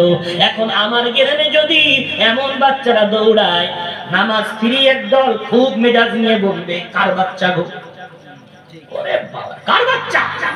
রোজ এখানে ডিস্টার্ব করছে। ওরে বাবা রে, কার বাচ্চা? তুমি মসজিদ চিনোছো বুড়ো বয়সে? আরো তুমি জানো বিশ্বনবীর হাদিস, 3 শ্রেণীর বান্দার গুনাহ আল্লাহ লেখে না। যদি বলবেন সুবহানাল্লাহ, কয় শ্রেণী? নম্বর 1, বিশ্বনবী বললেন মাজনুন, পাগল যে আমার আল্লাহ তার কোনো গুনাহ লেখে না। নাম্বার 2, বেহুশ অথবা ঘুমিয়ে আছে, আল্লাহ ওর কোনো গুনাহ লেখে না। নাম্বার 3, ওই বাচ্চাটা যে এখনো সাবালক সাবালিকা হয়নি, ওর কোনো গুনাহ আমার আল্লাহ লেখে না। একটু জোরে বলা যাবে? ও বিনা ওযুতে মসজিদে যাবে, কোনো গুনাহ নাই। মুসল্লির সামনে দিয়ে দৌড়ে যাবে, কোনো গুনাহ নাই। ও আব্বার কাঁধে চড়ে সিজদায় গেছে, আব্বা ও গলা জড়িয়ে ধরবে। এই সুন্নাতটা হলো সুন্নাতে হুসাইনি। একটু জোরে বলেন। ও গলা জড়িয়ে আব্বাকে ডিস্টার্ব করবে, তাও কোনো গুনাহ নাই। হ্যাঁ, তারপর ওদেরকে বলতে হবে, বাবা এটা আল্লাহর ঘর, এমনটা করতে নাই। ওদের বোঝাতে হবে, তবে যেতে দিতে হবে। কিন্তু আমার সমাজের রেওয়াজ, বাচ্চা মসজিদে এলো না, এই যে ফতোয়া দেওয়া শুরু করেছে, আমার যুবকগুলো বাচ্চাগুলো এখন সব খেলাপগামী। জলসায় বাচ্চা আছে, বাচ্চা জলসায় আসে, যুবকরা জলসায় বসে আর বসে না, বৃহৎ সংখ্যা। ওরা আসবে কখন? যেই শেষ মোনাজাত হবে তখন। ওদের কাছে মন খাওয়াটা দরকার, তাই পিরাসাদ হোক আর তাই তাবারুক হোক। ওরা মন্দিরে পিরাসাদও খায়, আবার জলসা তাবারুক খায়। ওদের কাছে কোনো পার্থক্য নেই, খেলে হলো। বৃহৎ একটা সংখ্যা। এই বাচ্চা আমার করবেন, চলেন না আমরা শুরু করি। আমাদের মসজিদগুলোতে ভালো কাজের আদেশ শুরু করে দিই। ইমাম সাহেবকে বলবো, হুজুর ওই যে মক্তব বানানো হচ্ছে, আলহামদুলিল্লাহ মক্তব বানানো হোক, তার আগে আমরা চতুর্দিকে আমাদের দৃষ্টিগুলো ফেলে রাখি। বসিরহাটের বুকে এখন ব্যাঙের ছাতার মতো আমাদের এলাকাতেও মনে হয় কম বেশি। আপনাদের এলাকাতে এখন নার্সারি স্কুলের জাল বেচানো হচ্ছে। নার্সারি স্কুল, কেজি 2 ইত্যাদি ইত্যাদি অনেক। অধিকাংশ, একটা দুটো হয়তো মুসলমানদের পরিচালিত, অধিকাংশ ইহুদিদের পরিচালিত প্রতিষ্ঠান। আপনি জানেন ওরা 3 বছরের বাচ্চাদের নিয়ে পেলে ক্লাস কি করছে, অর্থাৎ ওদের কোনো ক্লাস হবে না, যাবে খেলতে। এমন করে শিক্ষকরা দুলে দুলে কবিতা পড়াবে, ড্যান্স করে করে গান শেখাবে, ওদেরকে বিভিন্ন ইংলিশ কবিতাগুলো ওদেরকে পড়াবে, কোনো বই থাকবে না, হাসতে খেলতে খেলতে খেলতে খেলতে কিছু আসা যা অভ্যাস হবে, কিছু কবিতা কিছু গদ্য তাদের মুখস্থ হবে। এটা হলো ওদের মূল টার্গেট। এখন ওরা যদি 3 বছরের বাচ্চা নিতে পারে, আর আপনি শুকনো মৌলবী হন, তাই তো মসজিদ তো ছোটদের আসার জায়গা না, মসজিদ তো এমন জায়গা না, মসজিদ বিরাট পবিত্র জায়গা। আমি দেখিয়ে দিচ্ছি আসহাবে সুফফাদের দৃশ্য। ওখানে আবু বকর সিদ্দিক রাদিয়াল্লাহু আনহুর মতো বয়স্ক সাহাবা ওই মাদ্রাসার ছাত্র ছিলেন। আবার বিশ্বনবীর কলিজার টুকরা সাহাবা আনাস ইবনে মালিক এখনো নাবালক ওই মাদ্রাসার ছাত্র ছিলেন।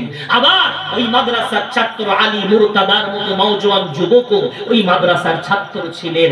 অপরদিকে সাউদার মতো বৃদ্ধা নারী ওই মাদ্রাসার ছাত্রী ছিলেন। অন্যদিকে বিশ্বনবীর স্ত্রী উম্মে হাবিবার মতো যুবতী নারী ওই মসজিদের ছাত্রী ছিলেন।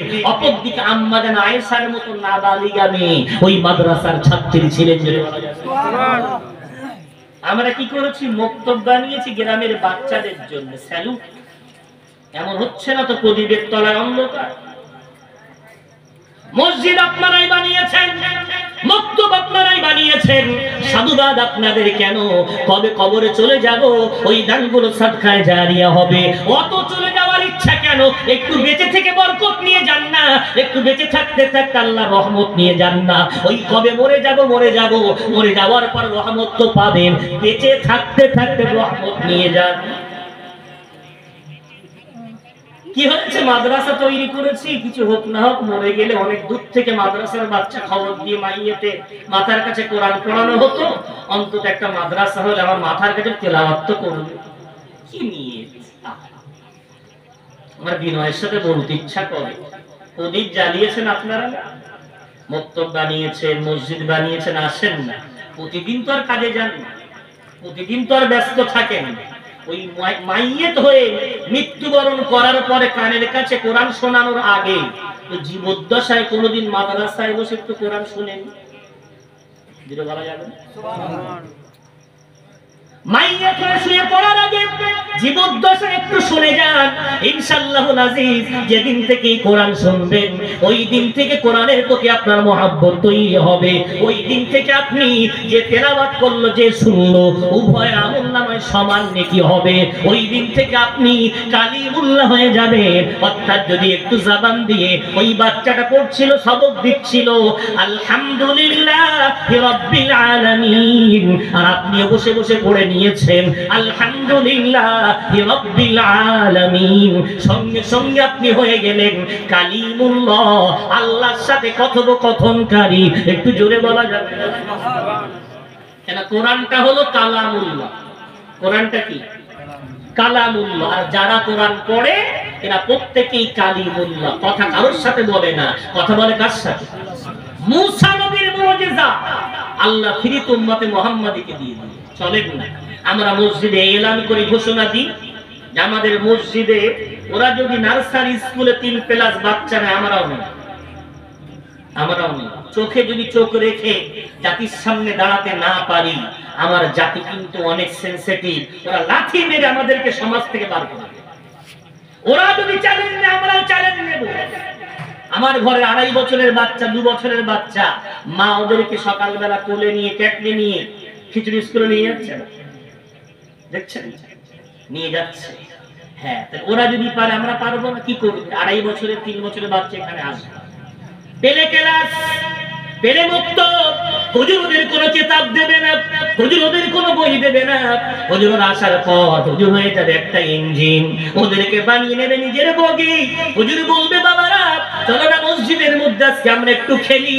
আমার নবী তার নাতির সাথে নামাজে সিজদায় খেলতেন। চলো রাসূলের সুন্নাত আদায় করি, বিশ্ব নবীর সুন্নাত আদায় করার নিয়তে ইমাম সাহেব হয়ে গেছে ইঞ্জিন। গ্রামের 3 বছরের বাচ্চাগুলো সব বগি, লম্বা একটা ট্রেন। হুজুর দৌড়াচ্ছে আর বলছে পড়ো পড়ো, আসসালামু আলাইকুম ওয়া রাহমাতুল্লাহি ওয়া বারাকাতুহু, আসসালামু আলাইকুম আলাইকুম ওয়া রাহমাতুল্লাহি ওয়া বারাকাতুহু, আসসালামু আলাইকুম ওয়া রাহমাতুল্লাহি ওয়া বারাকাতুহু। হুজুর একবার দুবার তিনবার পাঁচবার 10 বার বলতে না বলতেই ওদের বেরেন এত স্বচ্ছ, ওরা এত বেরেনিয়াত, 5 বার 7 বার শুনতে না শুনতে ওদের সবার মুখস্থ হয়ে যাবে।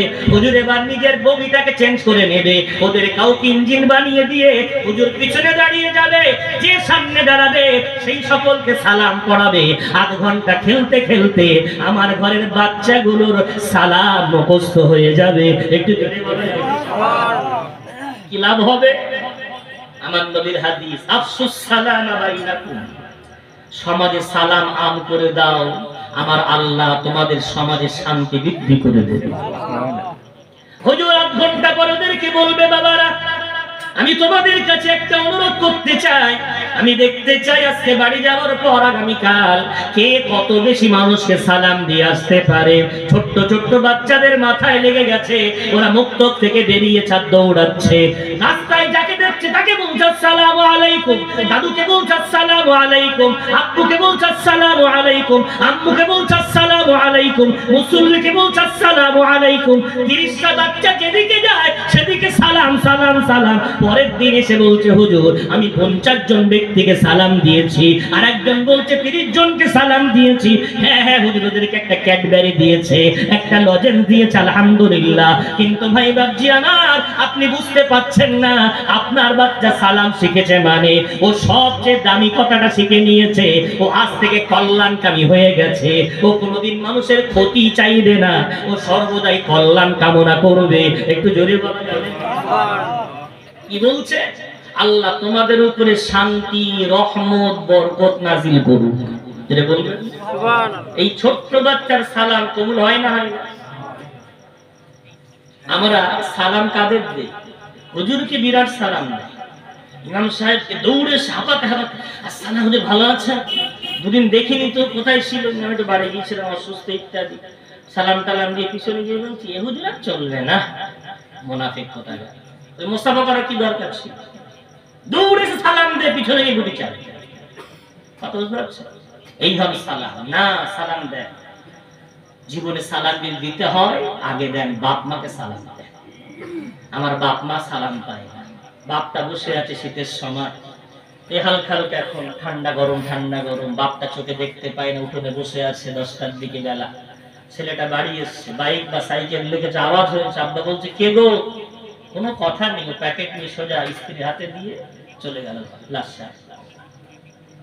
জীবনে কত বিশ্বাসকে সালাম দিলেন, জীবনে কত ইমামকে তুমি সালাম দিলে, তুমি কি জানো ওই উঠোনে বসে থাকা বৃদ্ধ ব্যক্তিটা ও পীরের চেয়ে অনেক গুণে দামি? তুমি কি জানো ইমামের চেয়ে অনেক গুণে দামি? ও যুবক তুমি দৌড়ে যাও না, আব্বুর কাছে দৌড়ে গিয়ে বলো না আসসালামু আলাইকুম ওয়া রাহমাতুল্লাহি ওয়া বারাকাতুহু। দেখবে তোমার সালামটা শোনার সাথে সাথে তোমার আব্বার চোখ দিয়ে টপ টপ করে পানি ঝরবে, তোমার আব্বার মনে পড়ে যাবে, ডাকটা শুনেই বুঝে ফেলবে আমার বড় বেটা, আমার মেজো বেটা, আমার ছোট বেটা, যাকে কাঁধে তুলিয়ে তুলিয়ে আমি কত জায়গায় ঘুরে ঘুরে বেরিয়েছি, কত নিজের মুখের খাদ্য ওর গালে চিবিয়ে চিবিয়ে দিয়েছে। আব্বার চোখ দিয়ে পানি পড়ছে, আব্বা বলে দিল ওয়া আলাইকুমুস সালাম ওয়া রাহমাতুল্লাহি ওয়া বারাকাতুহু। আব্বা যা বলে দিলেন, বাবা গো তোমার উপরেও শান্তি রহমত বরকত নাজিল হোক, পৃথিবীর কারো দোয়া কবুল হোক আর না হোক, তোমার আব্বার দোয়ার মাঝে আল্লাহর মাঝে কোনো পর্দা নাই, ডাইরেক্ট ওই বাপের দোয়াটা তোমার নসিবে কবুল হয়ে যাবে। জোরে বলেন সুবহানাল্লাহ। আব্বা সালাম দিতে লজ্জা লাগে, কি বলে লজ্জা লাগে কেন? ওই প্র্যাকটিস করানো হয়নি, ছোটবেলায় প্র্যাকটিস করানো হতো, লজ্জা টজ্জা লাগতো না, সালাম দেওয়াটাই অভ্যাসে পরিণত। স্ত্রীকে সালাম দেয় না, মাটা বৃদ্ধা হয়ে গেছে, পেশাব পায়খানা করে, তাই ওর ঘরটা আলাদা করে দিয়েছে। জানালা ছিল, জানালাটা কিছুদিন পরে ভেঙে ফেলে দেওয়াল তুলছে, তো মা বলছে কি রে তুই দেওয়ালটা জানলা ভেঙে ফেলে দিবি? তো বলছে তুমি রাত্রে ওই কান্নাকাটি করো, ছেলেটা রাতে ঘুম হয় না, তাই জানালাটা ইট দিয়ে গেঁথে ফেলেছে। মাটা অসুস্থ, বিছানায় পেশাব পায়খানা করে, মাস কি মাস দেখতে যায় না। তোমার কি মনে পড়ে ওই মাটার কোলে এই কনকনে শীতে তুমি একবার না রাতে 10 বার করে পেশাব করতে? তোমার শরীরটা খারাপ হলে ওই মায়ের কোলে একবার না তুমি 20 বার 25 বার করে পায়খানা করতে। তোমার মা কোনোদিন নাক টিপে দুর্গন্ধ মনে করিনি, কোনোদিন বাম হাত নয় ডান হাত দিয়ে তোমার সেই নোংরা পরিষ্কার করে। আজকে তুমি ডাক্তার, আজকে মাস্টার, আজকে প্রফেসর। বলছে হুজুর আমি তো আম্মা আব্বার খেদমত করি। কি খেদমত করো? মাসে মাসে 10,000 টাকা করে পাঠায়। তোমার মা যদি তোমাকে ওই ছোট্ট বয়সে 10,000 টাকা একটা বান্ডিল গলে চোষার জন্য দিয়ে কাজে চলে যেত, তুমি আজকে ডাক্তার মাস্টার হতে পারো? টাকা পাঠিয়ে সব হয়ে যায়। তোমার মায়ের যখন তোমার দরকার, তুমি ঘরে যাওয়ার আগে ওই ঘরটায় চলে যাও। পেশাবটা দুর্গন্ধ মনে করো না, তোমার মায়ের পেশাব। তুমি মনে করো আমি এমন দুর্গন্ধ পেশাব করতাম। তোমার মায়ের পায়খানাটা দুর্গন্ধ মনে করো না যে আমার পায়খানাটা এমন দুর্গন্ধ হতো। মায়ের কাছে গিয়ে সালাম দাও, আসসালামু আলাইকুম ওয়া রাহমাতুল্লাহি ওয়া বারাকাতুহু। ওই মা হয়তো আর কথা বলতে পারে না, হয়তো অন্তর দিয়ে বলে দিল আমার বড় বেটা আমাকে সালাম দিচ্ছে। হাত দিয়ে ইশারা করে বলল বাবা ঠিক আছে গো, যাও চলে যাও। আপনি যাওয়ার আগে কাজে যাচ্ছেন সালাম দিয়ে যান, কাজ থেকে আগে সালাম দেন। ওই আম্মা যদি অন্তর থেকে বলে দেয় ওয়া আলাইকুমুস সালাম ওয়া রাহমাতুল্লাহি ওয়া বারাকাতুহু, পৃথিবীর ইমানের দোয়া কবুল হওয়ার আগে, কোন বিশ্বাসের দোয়া কবুল হওয়ার আগে ওই মায়ের দোয়াটা আল্লাহ ডাইরেক্ট কবুল করে নেবেন। একটু জোরে বলা যাবে? চলেন একটু আমরা ভালো কাজের আদেশ করি। দ্বিতীয় দিন হুজুর বাচ্চাগুলোকে মক্তবে ডেকেছে, আবার এসছে। ওরা বিরাট আনন্দ, কালকে যে কি মজা পেয়েছে, আজকে আবার হুজুর ওদের নিয়ে নতুন খেলা। ওদেরকে বলছে আজকে বাবুরা আমরা ধরাধরি খেলবো, আর গায়ে হাত দিয়ে একটা একটা অক্ষর পড়বো। ধরছে একে অপরকে, আলিফে আল্লাহ বায়ে বান্দা তায়ে তাওবা। একে অপরের ধরছে এভাবে পড়ছে, আলিফে আল্লাহ বায়ে বান্দা তায়ে তাওবা। বাচ্চাগুলো বড় আনন্দের সাথে খেলছে আর পড়ছে আলিফে আল্লাহ বায়ে বান্দা তা থেকে তাওবা। 8 ঘন্টা পড়ার পরে 3টা অক্ষর মুখস্থ হয়ে গেছে। ওরা এখন রাস্তা দিয়ে হেঁটে হেঁটে যাচ্ছে, আর বাচ্চাগুলো দৌড়াচ্ছে আর বলছে আলিফে আল্লাহ আলিফে আল্লাহ আলিফে আল্লাহ। বুড়ো বয়সে আমরা হয়তো অনেক জায়গায় বায়াত হয়ে কল জারি করার জন্য চেষ্টা করছি, কিন্তু কল জারি হচ্ছে না। কিন্তু এই ছোট্ট বাচ্চাগুলো নিষ্পাপ রাস্তা দিয়ে হেঁটে যাচ্ছে আর বলছে আলিফে আল্লাহ আলিফে আল্লাহ। ওই ধুলাবালিগুলো ওদের জন্য দোয়া করছে, আমার এলাকার গাছপালাগুলো ওদের জন্য দোয়া করছে, আকাশের মেঘমালাগুলো ওদের জন্য দোয়া করছে। ওরা যেদিন বড় হবে, যাদের জন্য আকাশ দোয়া করে, জমিন দোয়া করে, গাছপালা দোয়া করে, ওরা রাস্তায় গিয়ে গেলে কবরবাসীর আযাব মাফ হয়ে যায়। ওদের জন্য ফারিস্তা ডানা বিছিয়ে দেয়। ওরা আগামী প্রজন্মের এমন উজ্জ্বল নক্ষত্র হবে, ওরা আলো ছাড়া অন্ধকার ছড়াবে না। একটু জোরে বলা যাবে সুবহানাল্লাহ? আসেন না শুরু করি ভালো কাজের আদেশ, অসৎ কাজের নিষেধ। ইমানদার হয়ে বসে থাকলে হবে? নবী করিম সাল্লাল্লাহু আলাইহি ওয়াসাল্লামের আগের গুনাহ পরের গুনাহ আল্লাহ সব maaf করে দিয়েছে। মাসুম নবী নবী মুহাম্মদ লিয়াগফিরা লাকাল্লাহু মা তাকাদ্দামা মিন যামবিকা ওয়া মা তাআখার। 26 পারা 10 পৃষ্ঠা সূরা ফাতিহা, সব ক্ষমা। ওই রাসূল যদি বসে থাকতেন, সাহাবারা রাদিয়াল্লাহু আনহুম ওয়া রাদু আন, আল্লাহ তাদের উপরে রাজি, তারাও আল্লাহর নিয়ামত পেয়ে খুশি, তারা যদি বসে থাকতেন না। কি করব? অন্যায় নিষেধ। এ ব্যাপারে একটা ছোট্ট হাদিস বলে আবার ফিরে আসবে এখানে ইনশাআল্লাহ। অন্যায় নিষেধ যদি না করি কি ক্ষতি হতে পারে?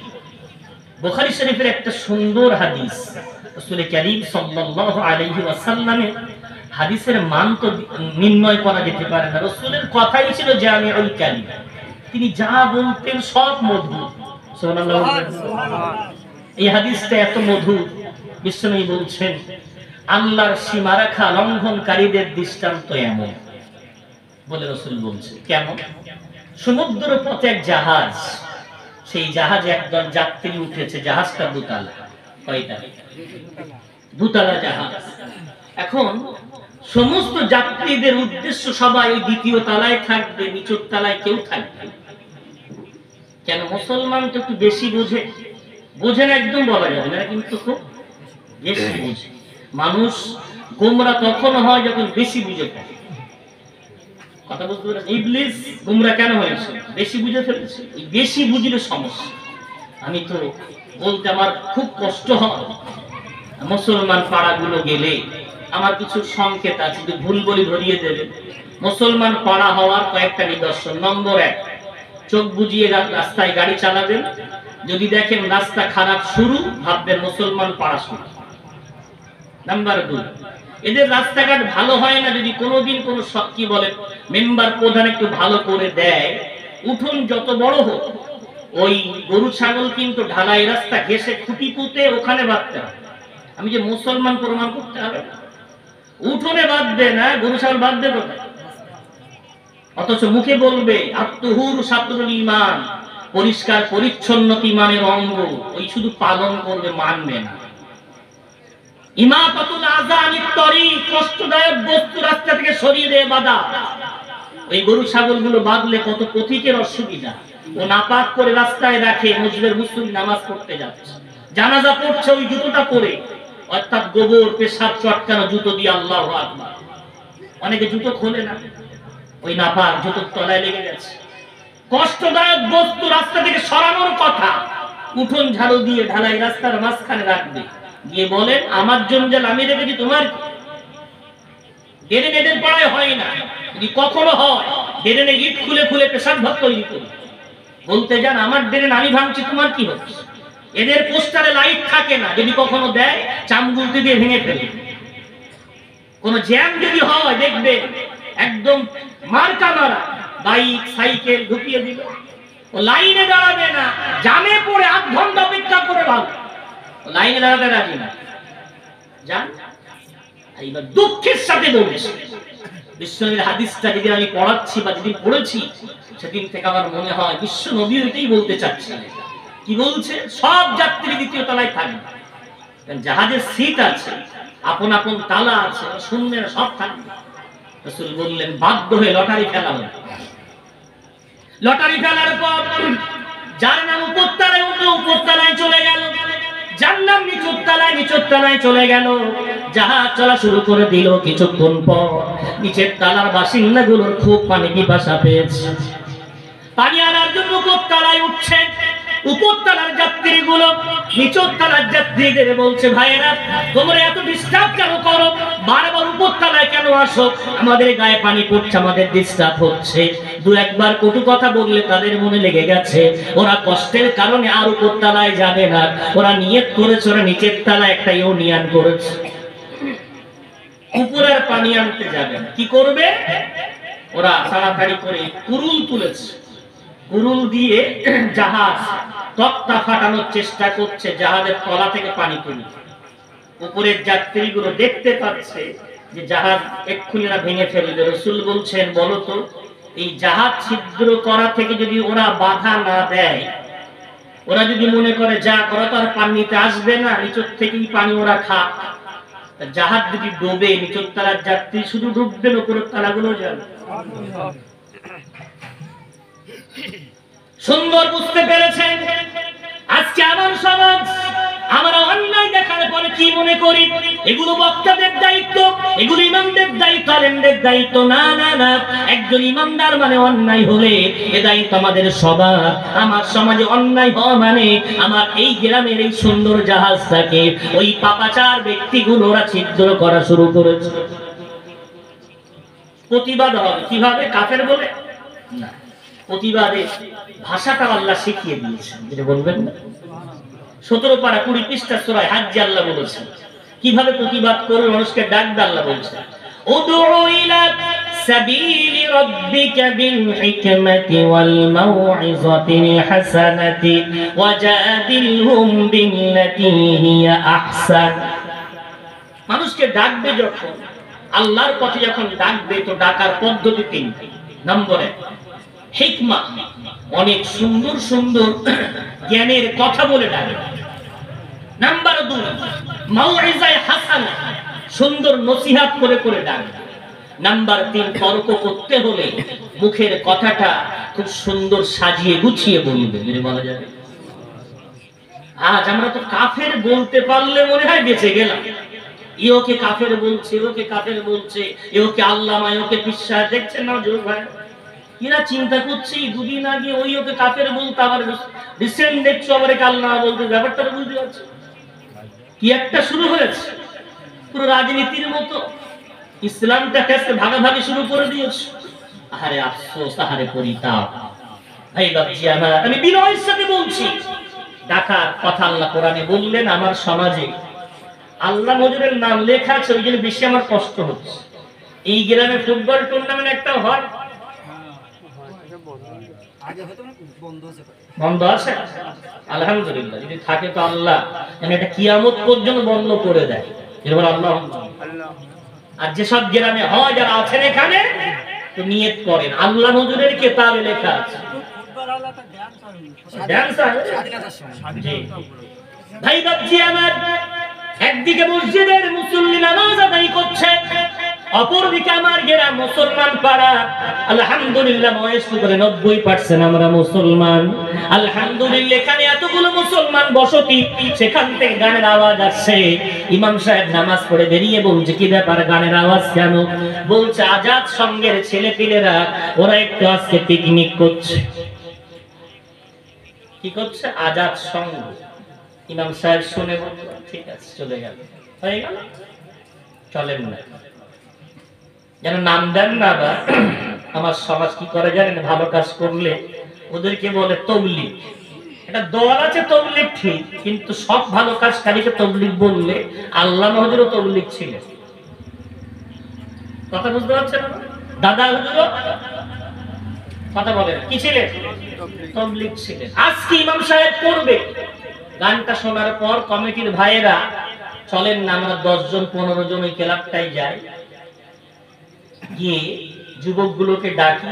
অন্তত আমার সমাজ এখন অত খারাপ হয়নি যে আমরা যদি মুসলমান ক্লাবে যাই গলা ধাক্কা দিয়ে বার করে দেবে, পাথর মারবে রসুলের উপরে, তাইফবাসী মেরেছিল। চলেন না যাই, ওই যুবকগুলোকে ডাকি, ও যুবকেরা, তোমাদের ক্লাবটা দেখলাম নাম লেখা আছে আজাদ সংঘ, একটু বলো না বাবা আজাদ সংঘ কার নামের দিকে ইঙ্গিত করে রেখেছো? ওরা তখন বলবে আবুল কালাম আজাদ। ওদেরকে বুকে জড়িয়ে নিয়ে বলেন, বাবা এমনটা বলতে নাই, উনি হলেন মাওলানা আবুল কালাম আজাদ রহমাতুল্লাহ আলাইহি। একটু জোরে বলা যাবে? কেন ওরা জিজ্ঞাসা করবে? ওদেরকে বলেন, তোমরা কি জানো ভারতবর্ষের জমিনে প্রথম যিনি কোরআনের তাফসীর রচনা করেছেন উনি অন্য কোন আলেম নন, উনি সেই ভারতবর্ষের গর্বের ধন, ভারতবর্ষের গর্বের সন্তান মাওলানা আবুল কালাম আজাদ রহমাতুল্লাহ আলাইহি। উনি প্রথম কোরআনের তাফসীর রচনা করেছিলেন। উনি এমন একজন মাওলানা সাহেব, কোনদিন মাথার টুপি ইংরেজদের সামনে খোলেননি, ইসলামী পোশাক কোনদিন খুলে কোট বুট কোনদিন পরেননি। কেন? উনি বুঝিয়েছিলেন ইসলাম মানতে গেলে ইংরেজদের চাটুকাগিরি করা যায় না। একটু জোরে বলা যাবে? সুবহানাল্লাহ। সেই আবুল কালাম আজাদ রহমাতুল্লাহ আলাইহির নামে এখন আজাদ সংঘ। ওদেরকে বুঝিয়ে বললে, ইমানদার হলে একটু তো বুঝবে। এবার ওদেরকে বুকে জড়িয়ে ধরে বলেন, বাবারা ক্লাবের সেক্রেটারি বলবে আব্দুর রহিম, কেশিয়ার কে গোলামে মোস্তফা, সভাপতি কে আব্দুল কারীম। কি সুন্দর না? ও আব্দুর রহিম, তুমি কি জানো কত সুন্দর তোমার নসিবে নাম জুটে গেছে? রহিম ওই আল্লাহর নাম, আর রহমানির রহিম। রহমান মানে দয়ালু, রহিম মানে দয়ালু। অথচ দুটো রহমান এবং রহিম একই দয়ালু একই জায়গায় জমা করা মানে কোনো পার্থক্য তো কোন একটা বিষয় তো আছে। আছে না? নামাজে পড়ি না, আর রহমানি দুটোই তো দয়ালু, করুণাময়, মেহেরবান। হ্যাঁ হ্যাঁ, মুফাসসিরিনগণ লিখেছেন আর রহমানু ফিদ দুনিয়া ওয়ার রহিমু ফিল আখিরা। ইবনে কাসির রাহমাতুল্লাহ আলাইহি লিখেছেন, রহমান আমার আল্লাহ দয়ালু বলে গোটা পৃথিবীর যারাই আল্লাহর বান্দা, হোক না কাফের হোক না ঈমানদার, ও মানুক না মানুক, সূর্য যখন ওঠে তাপ সকলকে দেয়, বাতাস যখন বয়ে যায় এ বাতাস সবার ঘরে ঘরে পৌঁছায়, পানি যখন বর্ষণ হয় সবার ক্ষেত্রে পৌঁছে যায়। কেন? আমার আল্লাহ দুনিয়াতে রহমান, তবে আর রহিমু ফিল আখিরা, কিয়ামতের দিন আমার আল্লাহ দয়ালু হবে, তবে ওই দিন কোন কাফেরের জন্য নয়, ওই দিন দয়ালু হবে একমাত্র ঈমানদার বান্দা বান্দির জন্য। একটু জোরে জোরে বলা যাবে? ও বাবা, তুমি সেই রহিমের বান্দা, কারীম সেই আল্লাহর বান্দা, তুমি গোলামে মুস্তাফা, নবীর নাম মুস্তাফা, তুমি সেই রাসূলের গোলাম। সারা জীবন দুনিয়ায় থাকবে না বাবা, যাবে একদিন। যুবকগুলো বলবে হুজুর যেতে তো হবেই, সবার তো মৃত্যু এসেছে, আমাদেরও যেতে হবে। ওরা কিন্তু গান বন্ধ করে দেবে, ওরা কিন্তু স্বীকার করবে হুজুর যেতে হবে। এবার বলেন না বাবা ক বছর কমিটির দায়িত্ব আছো? 3 বছর। কি কি করো? হুজুর একবার করে বছরে একটা পিকনিক করি, একটা করে ফুটবল টুর্নামেন্ট দেই, ক্যারাম বোর্ড কিনি, আর একটু মন হলে একটু মাঝে মাঝে এদিক ওদিকে বেড়াতে যাই। ওদেরকে জিজ্ঞাসা করেন বাবা তুমি তো ইমানদার, বলো তো এই কাজগুলো যদি তোমার আমলনামায় যুক্ত করা হয় তুমি জান্নাতে যাবে না জাহান্নামে?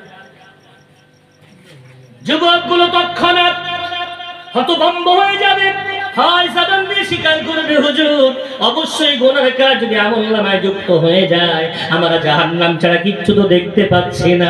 অথবা জবান বন্ধ করে চুপচাপ দাঁড়িয়ে থাকবে। ওদেরকে আরো একটু কাছে টেনে নেন। ইমাম সাহেব একটা যুবককে বুকে জড়িয়ে নিল, সেক্রেটারি সাহেব একটা যুবককে বুকে জড়িয়ে নিল। ও বাবা তোমার আব্বা যান আমার পাশে 5 ওয়াক্ত নামাজ আদায় করতেন, আজকে তুমি সেই জায়গাটায় যাও না, বলো তো দেখি। রাসূল হাদিসে বলেছেন কোন বাপ মা কবরে চলে যাওয়ার পর নেক সন্তান দুনিয়ায় ভালো কাজ করলে ওই সওয়াবগুলো আম্মা আব্বা কবরে শুয়ে শুয়ে পায়। ও বাবা তুমি এমন সন্তান, ওই বাপের তুমি যে কাজগুলো করছো তোমার আব্বা কবরে শান্তি পাচ্ছে না, কষ্ট পাচ্ছে। আর একজন যুবককে জড়িয়ে ধরুক, সভাপতি সাহেব ধরে বলুক ও বাবা তোমার আব্বা আমার ওমরার সাথে ছিলেন, আজকে দুনিয়া থেকে চলে গেছেন, তোমার আব্বা কবরে কষ্ট পাচ্ছেন না শান্তি পাচ্ছেন। যুবকগুলো কাঁদবে, হাউ হাউ করে কাঁদবে আর বলবে হুজুর ক্ষমা করে দেন, আর কোনোদিন এমন গানের আসর আমরা সাজাবো না। হুজুর এবার কি করবে? ওদেরকে মসজিদে ধরে আনবে না, ওখানেই দাঁড়িয়ে বলবে বাবারা তওবা যখন করলেন ওই ক্লাবের নামটা বড় সুন্দর করে লিখে দাও মাওলানা আবুল কালাম আজাদ রাহমাতুল্লাহ আলাইহির সঙ্গ। এখানে আজ থেকে আর গান বাজবে না, এখান থেকে আজ থেকে ইসলাম চর্চা শুরু হবে। একটু জোরে বলা যাবে আনন্দ ইসলামে নেই? ইসলামে এমন আনন্দ আছে বাতিল হার মানা। কি আনন্দ যুবক! তোমরা বছরে কত করে চাঁদা দিতে? 1000 টাকা। আমি ইমাম সাহেব আমার খুব কম মাইন 2000 দেন, সভাপতি সাহেব তুমি 2500 দেবেন, সেক্রেটারি 3000 দেবেন। চলো তোমরা ক্লাব থেকে দিনের খেদমত করো। আজ থেকে নিয়ত করো মাগরিবের নামাজের পর ইমাম সাহেব তোমাদেরকে একটু সময় দেবে, যা জানো না শিখে নাও।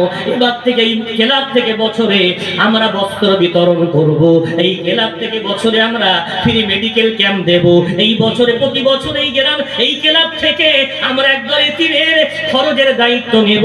ও যুবক কোনোদিন যদি একটু পেরে যাও 50,000 টাকা এক জায়গায় করে বছরে একটা দিন বস্ত্র বিতরণ করে দেখো, এক বস্তা করে চাল কিছু ডাল আর কিছু সবজি যদি ক্রয় করে আমার একদল বিধবা নারী যাদের স্বামী নাই দুনিয়ায় তাদের কেউ দেখার নাই এক বস্তা করে চাল দিয়ে দেখো, ওরা আঁচল পেতে পেতে দোয়া দেবে।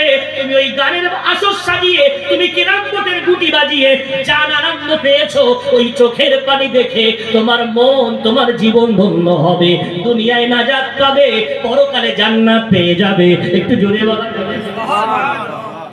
এসো না ক্লাবগুলোকে আমরা সমাজের খেদমতের একটা জরিয়া বানাই। আমরা গ্রামে দুটো এতিম বাচ্চা খুব মেধাবী বাপ চলে গেছে, ওদেরকে ভালো একটা মাদ্রাসায় ভালো একটা ইসলামী শিক্ষা প্রতিষ্ঠানে ভর্তি করে দিয়ে ওদের খরচ আমরা এই ক্লাবের যুবকরা বহন করব। ওই যুবকগুলো তোমাদের কিয়ামতের দিন নাজাতের জরিয়া হবে, এটা বলা যাবে। এসো না আমরা যদি এই অসৎ কাজের নিষেধ শুরু করি, ভালো কাজের আদেশ শুরু করি। আজকে আমার ঘরে ঘরে সব ইহুদিদের দোকানের কাস্টমার, এদেরকে যদি বাঁচাতে হয় আমাদেরকে আবার শুরু করতে হবে এই মসজিদ থেকে।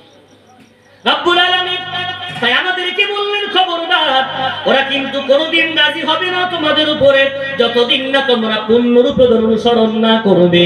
এখন আমার সমাজ পূর্ণরূপে অনুসারী হয়ে গেছে, ওই জন্য আমাদের উপরে ওদের কোনো মাথা ব্যথা নাই, তাদের উপরে অত্যাচার করে যারা ওদের মানতে রাজি না।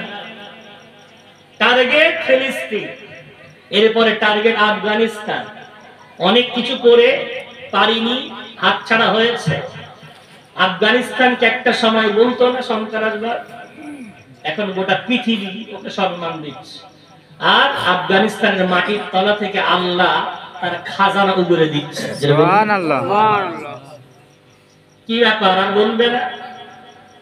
হ্যাঁ, বান্দা যদি আল্লাহর হয় আমার আল্লাহ গোটা পৃথিবী তার পায়ের তলে দেওয়ার জন্য প্রস্তুত। সুবহানাল্লাহ। আসেন না আমরা আমাদের পরিচয় ফিরিয়ে নিই, আমরা আমাদের পরিচয় আবার মেলে ধরি, আমরা আবার সেই শ্রেষ্ঠত্বের তাজ মাথায় পরে নিই। নিতে পারলে ইনশাআল্লাহ আবার সফল। বিশ্বনবীর একটা হাদিস পেশ করেছি, নবী করিম সাল্লাল্লাহু আলাইহি ওয়াসাল্লাম বসে আছে, হঠাৎ করে তার কাছে একজন গ্রাম্য ব্যক্তি, কষ্ট হচ্ছে আপনাদের? একজন গ্রাম্য ব্যক্তি বিশ্বনবীর কাছে দৌড়ে এসে বলছে, ইয়া রাসূলুল্লাহ মাতা তাকুমুস সাআ, কিয়ামত কবে ঘটবে ইয়া রাসূলুল্লাহ? তো যেমন প্রশ্ন রাসূলের উত্তরও তেমন। আমার রাসূল বলছেন, মাস্তা'দাত্তা লাহা, আল্লাহর বান্দা তুমি কিয়ামতের জন্য এমন কি প্রস্তুতি নিয়েছো তুমি কিয়ামত করছো? গ্রাম্য মানুষরা বিশ্বনবী হাবিবুল্লাহ জনাবে মুহাম্মদুর রাসূলুল্লাহ সাল্লাল্লাহু আলাইহি ওয়াসাল্লামকে বললেন, ইয়া রাসূলুল্লাহ ইয়া হাবিবাল্লাহ, আমার জীবনে কোনো প্রস্তুতি নাই, আমার জীবনে একটাই প্রস্তুতি আছে, সেটা হলো হুব্বুল্লাহি ওয়া রাসূলি, আমি আল্লাহকে বড় ভালোবাসি আর সেই সাথে তার রাসূলকে বড় মহব্বত করি। একটু জোরে বলা যাবে সুবহানাল্লাহ? কি বলছেন? যে আমি আল্লাহকে ভালোবাসি, তার রাসূলকে ভালোবাসি। আমার রাসূল উত্তরে বলছেন, আল মারউ মা মান আহাব্বাহু, যে আল্লাহকে ভালোবাসে, যে রাসূলকে ভালোবাসে, আমি রাসূল বলছি সে কিয়ামতের দিন অবশ্যই তার সাথেই সে উঠবে। সুবহানাল্লাহ। আহারে আজকে আমার সমাজের দিকে তাকিয়ে দেখেন তো, আমরা নারে তাকবীর আল্লাহু আকবার দিচ্ছি, বিশ্বনবী জিন্দাবাদ স্লোগান দিচ্ছি, ফুরফুরা মতাদর্শের মানুষ হয়ে আমরা সিলসিলায়ে মুজাদ্দিদের জামান বলে জিন্দাবাদ দিচ্ছি। তো তাকান তো আমাদের মাথার চুল থেকে পায়ের নখ পর্যন্ত সিলসিলায়ে মুজাদ্দিদের জামানের তরিকা আমাদের মধ্যে আছে। চুলের কাটিং সব কাদের মতো? ইহুদি খ্রিস্টানের মতো। কানে দুল চড়ে গেছে, ইহুদির বাচ্চা নেইমার মেসিদেরকে ফলো করে। হাতে বালা পড়ছে, পেটো আঁকাচ্ছে, ছেঁড়া প্যান্ট পরছে, কাদেরকে ফলো করে? আল্লাহ বলেছেন না নামাজে, গায়রিল মাগদুবি আলাইহিম ওয়ালাদ-দাল্লিন, ওদের পথে চলো না। কোরআনে আল্লাহ বলছেন, ওরা ততদিন রাজি হবে না যতদিন না পূর্ণরূপে তোমরা না মানবে। আমরা তখন পূর্ণরূপে ওদেরকে মানতে শুরু করছি। মাথার চুল ওদের মতো, খাদ্য খোরাক এখন দেখেন দাঁড়িয়ে খাওয়া স্টাইল হয়েছে, এদিকে চালু হয়েছে। কলকাতার দিকে দাঁড়িয়ে খাওয়া, বিয়ে বাড়িতে চতুর্দিকে টেবিল লাগানো, অর্থাৎ 1.5 ইঞ্চি করে তক্তা মারা, ওখানে সব খাদ্য সাজানো আছে, ঘুরবে আর খাবে, বাহাত দিয়ে খাওয়া চলছে, বা তৈরি হচ্ছে, গানের আসর সাজছে। এক কথায় পূর্ণ নাস্তিকতা আমার এলাকায় ছেয়ে গেছে। এখন আপনি মনে করছেন আমি তো নামাজ পড়ি, আমি তো রোজা করি, আমি তো আল্লাহ ওয়ালা, আমরা 2 বারের জায়গায় 3 বার করে ফেলেছি, হজ 5 বার করে এসেছি আলহামদুলিল্লাহ, কিন্তু আমার এই যে জাহাজ ছিদ্র হচ্ছে যদি তলায়, আমরা হজ এই জাহাজ বাঁচাবে না তলিয়ে যাবে? আমার নামাজ আমার এই গ্রামকে বাঁচাতে পারবে না যখন তলাবে, বেনামাজের সংখ্যাটা বেশি। আমার মেয়েটা বেপর্দা, কোনো ফিকির নাই, চিন্তা যদি না করি, প্রতিবাদ যদি না করি, তলিয়ে গেলে সব তলিয়ে যায়। আসেন না একটু প্রতিবাদ, বাপটা বলুক, ওই মেয়ে তোমাকে বেপর্দা স্কুলে যাওয়া হবে না। মা ওর বিরুদ্ধে কি বলে? মা বলে, রাখো তো তোমার ফতোয়া, হাজী সাহেবের মেয়ে বেপর্দায় যায়। ওইটা বলা দরকার ছিল, ওর বলা উচিত কি ছিল? আব্বা বলছে শোন, মাথায় ওন্না দিয়ে যা। বড় ভাইটা দৌড়ে আসবে, হ্যাঁ মাথায় ওন্না দিয়ে যাওয়া লাগবে। ওর বোনটা বাড়ি এসেছিল, বিয়ে হয়ে গেছে 3 বছর আগে, ও বলছে আমিও তো স্কুলে যেতাম মাথায় ওন্না দিয়ে, ওই আমার পরীক্ষায় নম্বর তো কম আসে। মাথায় ওন্না ফেললে কি নম্বর বেশি কম হয়? মাথায় ওন্না ফেললে জাহান্নামটা কাছে আসে, আর কিছু হয় না। 4 জন বললো, বাপ বললো, মা বললো, ভাই বললো, বোন বললো, ওই মেয়েটা শুনবে না? শুনবে, কিন্তু আমাদের বলার লোকটাই তো নেই। আমার মেয়ে আমার ঘর ছিদ্র করছে, আমার ছেলে আমার ঘর ছিদ্র করছে। আমি মনে করছি আমি তো বিরাট তসবিহ কালো করে ফেলেছি। তসবিহ কালো করে লাভ হবে না। আমার ইবাদত আমার জাহাজকে বাঁচাতে পারবে না, আমার ঘর যদি এমন করে ছিদ্রকারী থেকে যায়। এই বাচ্চি অনেক কষ্ট দিলাম, আমি ব্যথিত হৃদয় নিয়ে, হয়তো আবেগে কিছু কষ্টদায়ক কথাও বলে ফেলেছে, হয়তো কষ্ট পেয়েছেন, ক্ষমা করবেন। আমি আপনাদের কাছে যে টপিকটা রেখেছিলাম, আমাদের শত্রুকে চিনতে পারলাম। শত্রু কারা? ইহুদি খ্রিস্টান। এছাড়া আলহামদুলিল্লাহ আমাদের বন্ধু কারা? আল্লাহ আল্লাহ রাসূল। বলবেন না সুবহানাল্লাহ? যারাই আল্লাহ আল্লাহ রাসূলের দিকে আমাদেরকে ডাকবে এরা সব আমাদের বন্ধু। আজকে আলহামদুলিল্লাহ মসজিদে বসে প্রাণ জুড়িয়ে গেল, মসজিদ অনেক সুন্দর হয়েছে। আমার ভাই দেখাচ্ছিলেন মোবাইলে, মক্তবের ছাদ ঢালাইয়ের কাছাকাছি গাঁথনি হয়ে গেছে, সব আপনাদের পয়সায় হয়েছে। আমি আবার বলছি, প্রদীপ জ্বালিয়েছেন, অন্ধকার যেন থাকবে না।